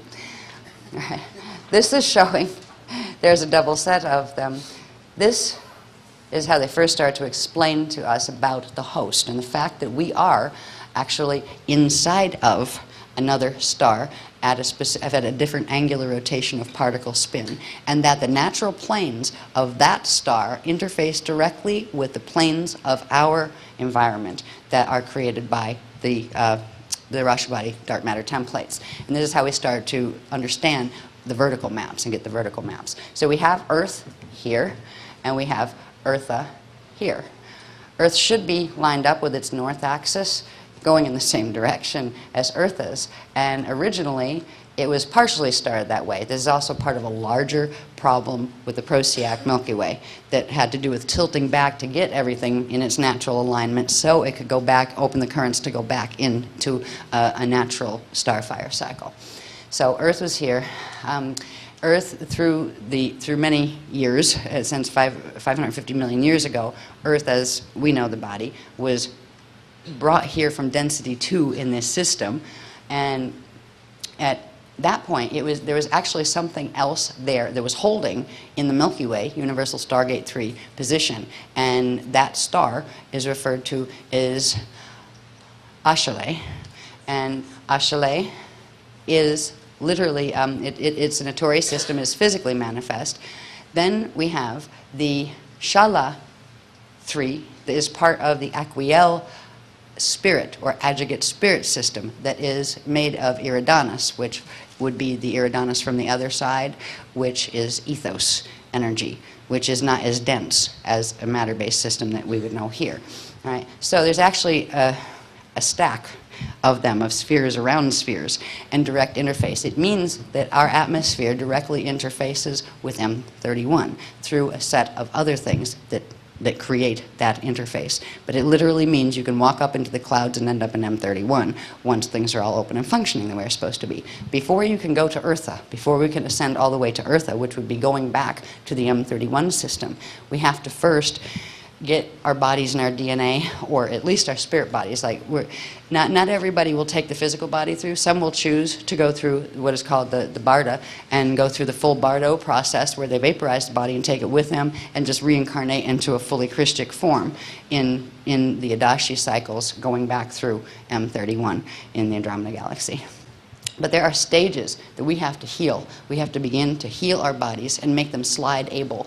The first thing is to slide, and the last thing is to span. And that means being able to fully go into Christ star state is to run a full spanner gate, a core gate, so you can get from here in the Milky Way system back up to where you came from in the first place. Because everything in the Milky Way originally, well, I won't say everything in the Milky Way came from here, because the original things in the Milky Way came from M31. There have been many things that came from other black hole systems that have invaded here, and there's been other ones that have come from Christic systems to try to help and got caught in falls and those kind of things. So this has been a very, very long-term mission. The reason things were allowed to go as far as they did on Earth was because if they tried to stop this from Earth, it never would have got to the point where they could activate all these things to begin the big mission, which was to bring a portion of the Milky Way system out of its being locked into Procyon black hole and back into its natural alignment. And it's like major brain surgery when, comparatively. The grid mechanics we've been learning, these are just like the primer book, right? The easy books. Every one of the things we've learned about has infinite amounts of detail that's just mind-boggling. But they're teaching us enough so we understand the process, how they fit together, how the structures fit together, what they're basically supposed to do so we can know what to do with ourselves and where we're going. And they're teaching us where we're going and as much about the grid stuff as they have, because it's not just that they're trying to get a bunch of mutated people who can't remember who they are anymore out of here. No. They're trying to help us wake up, because we are the guardian teams. The Christic races on planet are the guardian teams, and we have been just as asleep and amnesiac as everyone else on this planet. So we are being taught all of this because we're going to need to know it at some point. Oh boy. Right? That's scary. I look forward to us all being able to slide. If we can just get everybody to slide, then our mission here is done, because we can slide you on through to the closest space, which will be the Ashayana system, and then they can teach you the rest. And I can, me as Mac, we can go to workshops with you there. And no more Mylars. Right? So that's what we're looking forward to. In the meantime, what we're doing is what is called gliding. Before you can slide, you have to learn to glide, which first involves activating the Rasha body and your dark matter template, and actually moving the consciousness in your Rasha body into projections to specific places using specific coordinates. And all of the journeys that we've done so far have been about that. The next phase is to not just take your Rasha, but to combine your Rasha with your Iridanas body and take them both. And then at a certain point, we will be able to, when the Iridanas body fully integrates into the atomic body, that will be when the body begins its ability to slide, which means it will be able to slide into the hosting system. First, the part that is the Ashayana system, which is a physically manifest system that resembles Earth, but was here actually before Earth was hosted in. And after that, you would slide more onto into the Adjugate Spirit Aquiel system of Universal Stargate 3 there is called Shala 3. And then from there, you would finally be able to expand the DNA enough and to hold the full Starfire frequencies where you could go to Eartha, which is the Universal Stargate 3 in the M31 system in the Andromeda galaxy. So all of this is connected. But right now, Earth, instead of having its north axis aligned with the north axis of Eartha, no, Earth is 180 degrees, upside down, and then 23.5 degree tilt. Right. So our south is actually up, and this is our north. Yeah, it's a bit of a mess, and that's a mess that is created by the black hole beast technologies that have been progressively built here, but also throughout the Milky Way system. Next one, please.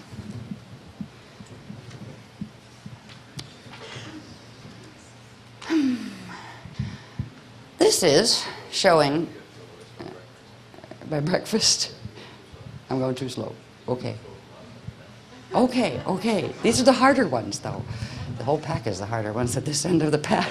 Okay. Anyway, this is the beginning of understanding vertical maps. This is looking at the D2, which is the part we see as solid, and the D3 levels of Earth's Rasha body, Jaleesic layers, and their interface that create the planes. All right, going down from the center, going through our mantle up to here.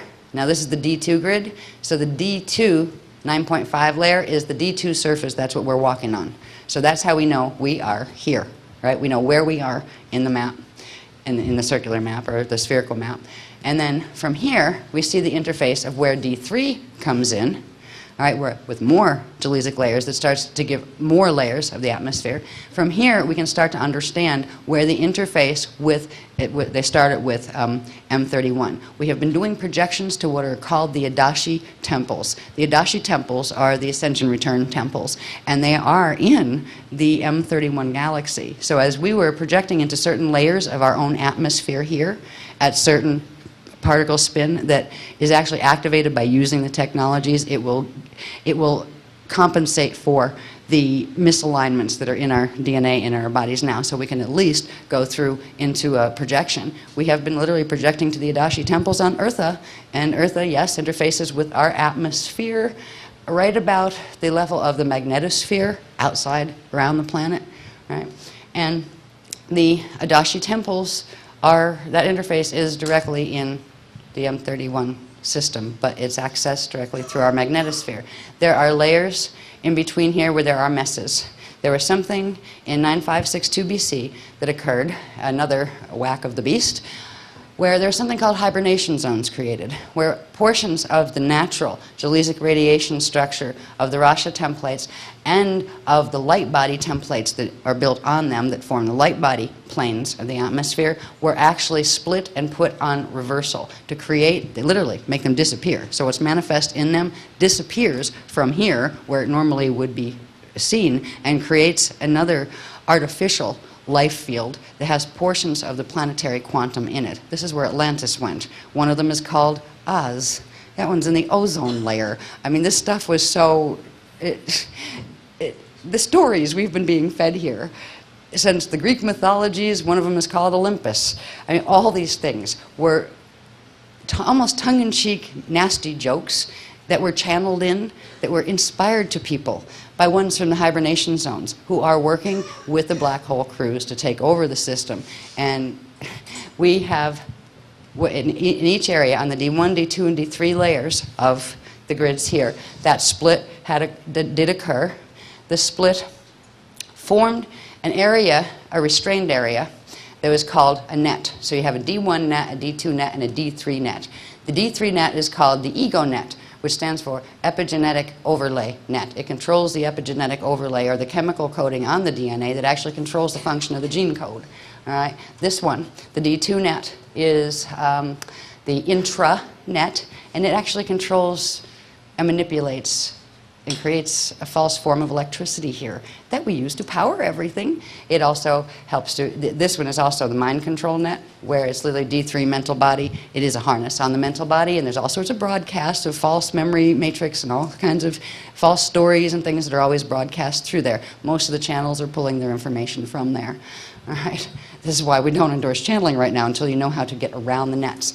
All right. And this one is the derma net. This affects the DNA template. This affects, the D2 one affects the chemical DNA directly and controls it, and this one is the strongest one that actually does the epigenetic overlay. It also gives the manufacture of the ego, which is the part of the self that is completely lost, the part that looks out in the world that is completely lost, has no idea why it's here or where it came from, and goes into all these compensation behaviors to try to make itself feel important and like it has purpose because it can't remember what it is, where it came from, and it has been fed creation lies that have told it that it is worthless, or that there's a jealous, angry God up there somewhere that if you don't do right and you're not really sure what that might be, it'll kill you, or send you to hell.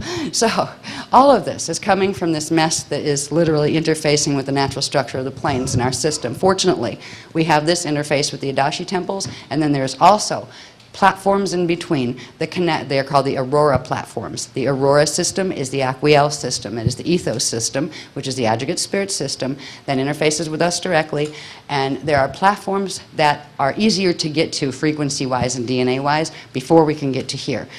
What we just learned today was there is one more system even closer that interfaces directly as well, probably through the Aurora platforms, I wouldn't doubt. They're probably the Ashale platforms. That is the Ashale Milky Way Universal Stargate 3 that Earth was hosted into. And it's actually called the Between World because its axis is between the Milky Way tilt and the natural one of the M31. So it's the middle worlds, the world between. And all of these have to do with the host and getting out of this system before 223 years are over. Because in 223 years, a certain set of events will take place in the Milky Way system and in M31 that will close anything that is not running the Krishtic frequencies. So the grids that cannot be pulled into Krishtic host and hold those frequencies that won't be able to eventually starfire will go into self-contained quarantine. And it's something that happens as a result of just not being able to hold the frequency. It's not that anybody comes in and locks them in. It's a consequence to the actions that have been taken in this system to the point where the grids have been so damaged. And it is just like an override system of the natural immune system of the living light body of the cosmos on the more local PCM level. So anyway, Aurora platforms, 1, 2, 3, and 4. They run between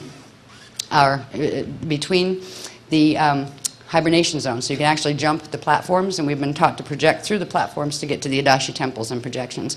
Eventually, someday, we'll be able to walk through them, but first we've got to crawl before we can walk, and we're probably crawling at this point into the Ashale healing temples, because I don't know, I don't think you'll have to crawl, but boy, Az and I and Mac really feel like we could crawl at this point. It's been a really rough year, particularly since Amsterdam, because something called the Omega Kill Code activated in the Aquafarian Shield. It was put in by the fallen angelics into the gene code. It was meant to kill us before we could translate the rest of the information that would allow us to finish this, that would allow us to make it through the Kalihara cycle so we could go into the rest of it. And it hasn't killed us. We're still standing, ouching and grouching a bit, but still standing. And they say that it will get better now, that as of FOL, this is when it all changes and we start going on the mend, because this is where, yes.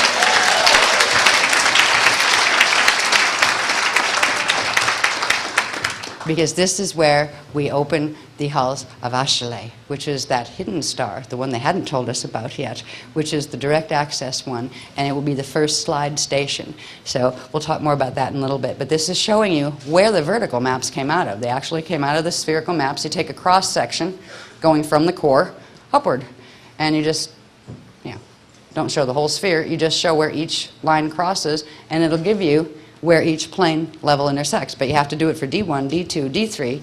Then you and what's called the density level. And the density level is equal to Eartha's D1, and then you have to do Eartha D2, at least, if you want to see where surface Eartha is in relation to the planes of our atmosphere. Right? So we have as a yardstick the Van Allen radiation belts, where we know our science here knows how far up they are. Right? This shows you where they fit within this structure, so you can judge things. Okay, A4 is up above the outer Van Allen belt, but it's under. It's still below the magnetosphere. This is the inner Van Allen belt. A2 is down below it. A3 is up above it. So it gave us coordinates. It gives us coordinates so we can project and not get entangled in the nets as we work to get rid of the nets and the effect that they're having on the DNA and the rest of us. Next one, please. I'm going as fast as I can. This is just showing you the vertical stack of the vertical mass. Can we pull this up just a little bit, honey, so I can see the bottom? Thank you. There you would have Earth's core. There would you have the level 1, what is called the nada Jaleesic radiation layer that forms the nada crystals, right? You have the nada crystal layer. You'd have the aquifer layers. Up here, you'd have surface Earth. Right? Now this is when you put all of them together. The D1, D2, D3, you have to pull each of them out, make their vertical, then put all those verticals together to see where each of the planes interface. And that's how the vertical maps were created. And this shows you where the nets are in relation to where. The D1 net runs right through the surface and partially down into the upper mantle. In the upper mantle, we actually have what is a crystal base. This crystal base is actually the same thing as this for Eartha. The crystals underneath that are closer to the surface, the big crystals that are like, they're pylons, they're like bigger than like the Empire State Building. Those things, I can't think of the word for skyscrapers, right? And there are also some artificial ones that have been seeded into here that form the Nibiru-Indadic crystal grid matrix that was part of the beast apparatus that was progressively put in here during the 3 seedings on this planet. And this is what everybody's been having wars over and all of that for the last 5.5 million or more years on the surface of Earth. So in these, the Aurora platforms, they're specific ones. This one is the Aurora 1 platform, fits in here. I pulled it out here so you could see it better. It has a specific name. It is subterranean. It's between the upper and middle mantles of Earth. It's called Aruniwa. I'm not going to go through all the names of these. This one ends up, the Aurora 2 platform, are referred to as the cloud cities of Ashayana. They're in the thermosphere area, right? Now these are on the Aquiel layer. These would be partially physical and partially ethos. They interface directly with what is physical, that is on that in-between particle spin, so you would have a physical experience going there or moving from here to there if you could move from here to there. So they're not just imaginary things for your mind to go to, but that is the process of starting. Gliding is projecting. Once you can project enough, you bring frequencies back that progressively activate more in your body that eventually get it to where you can slide, which is going through into one of the host fields.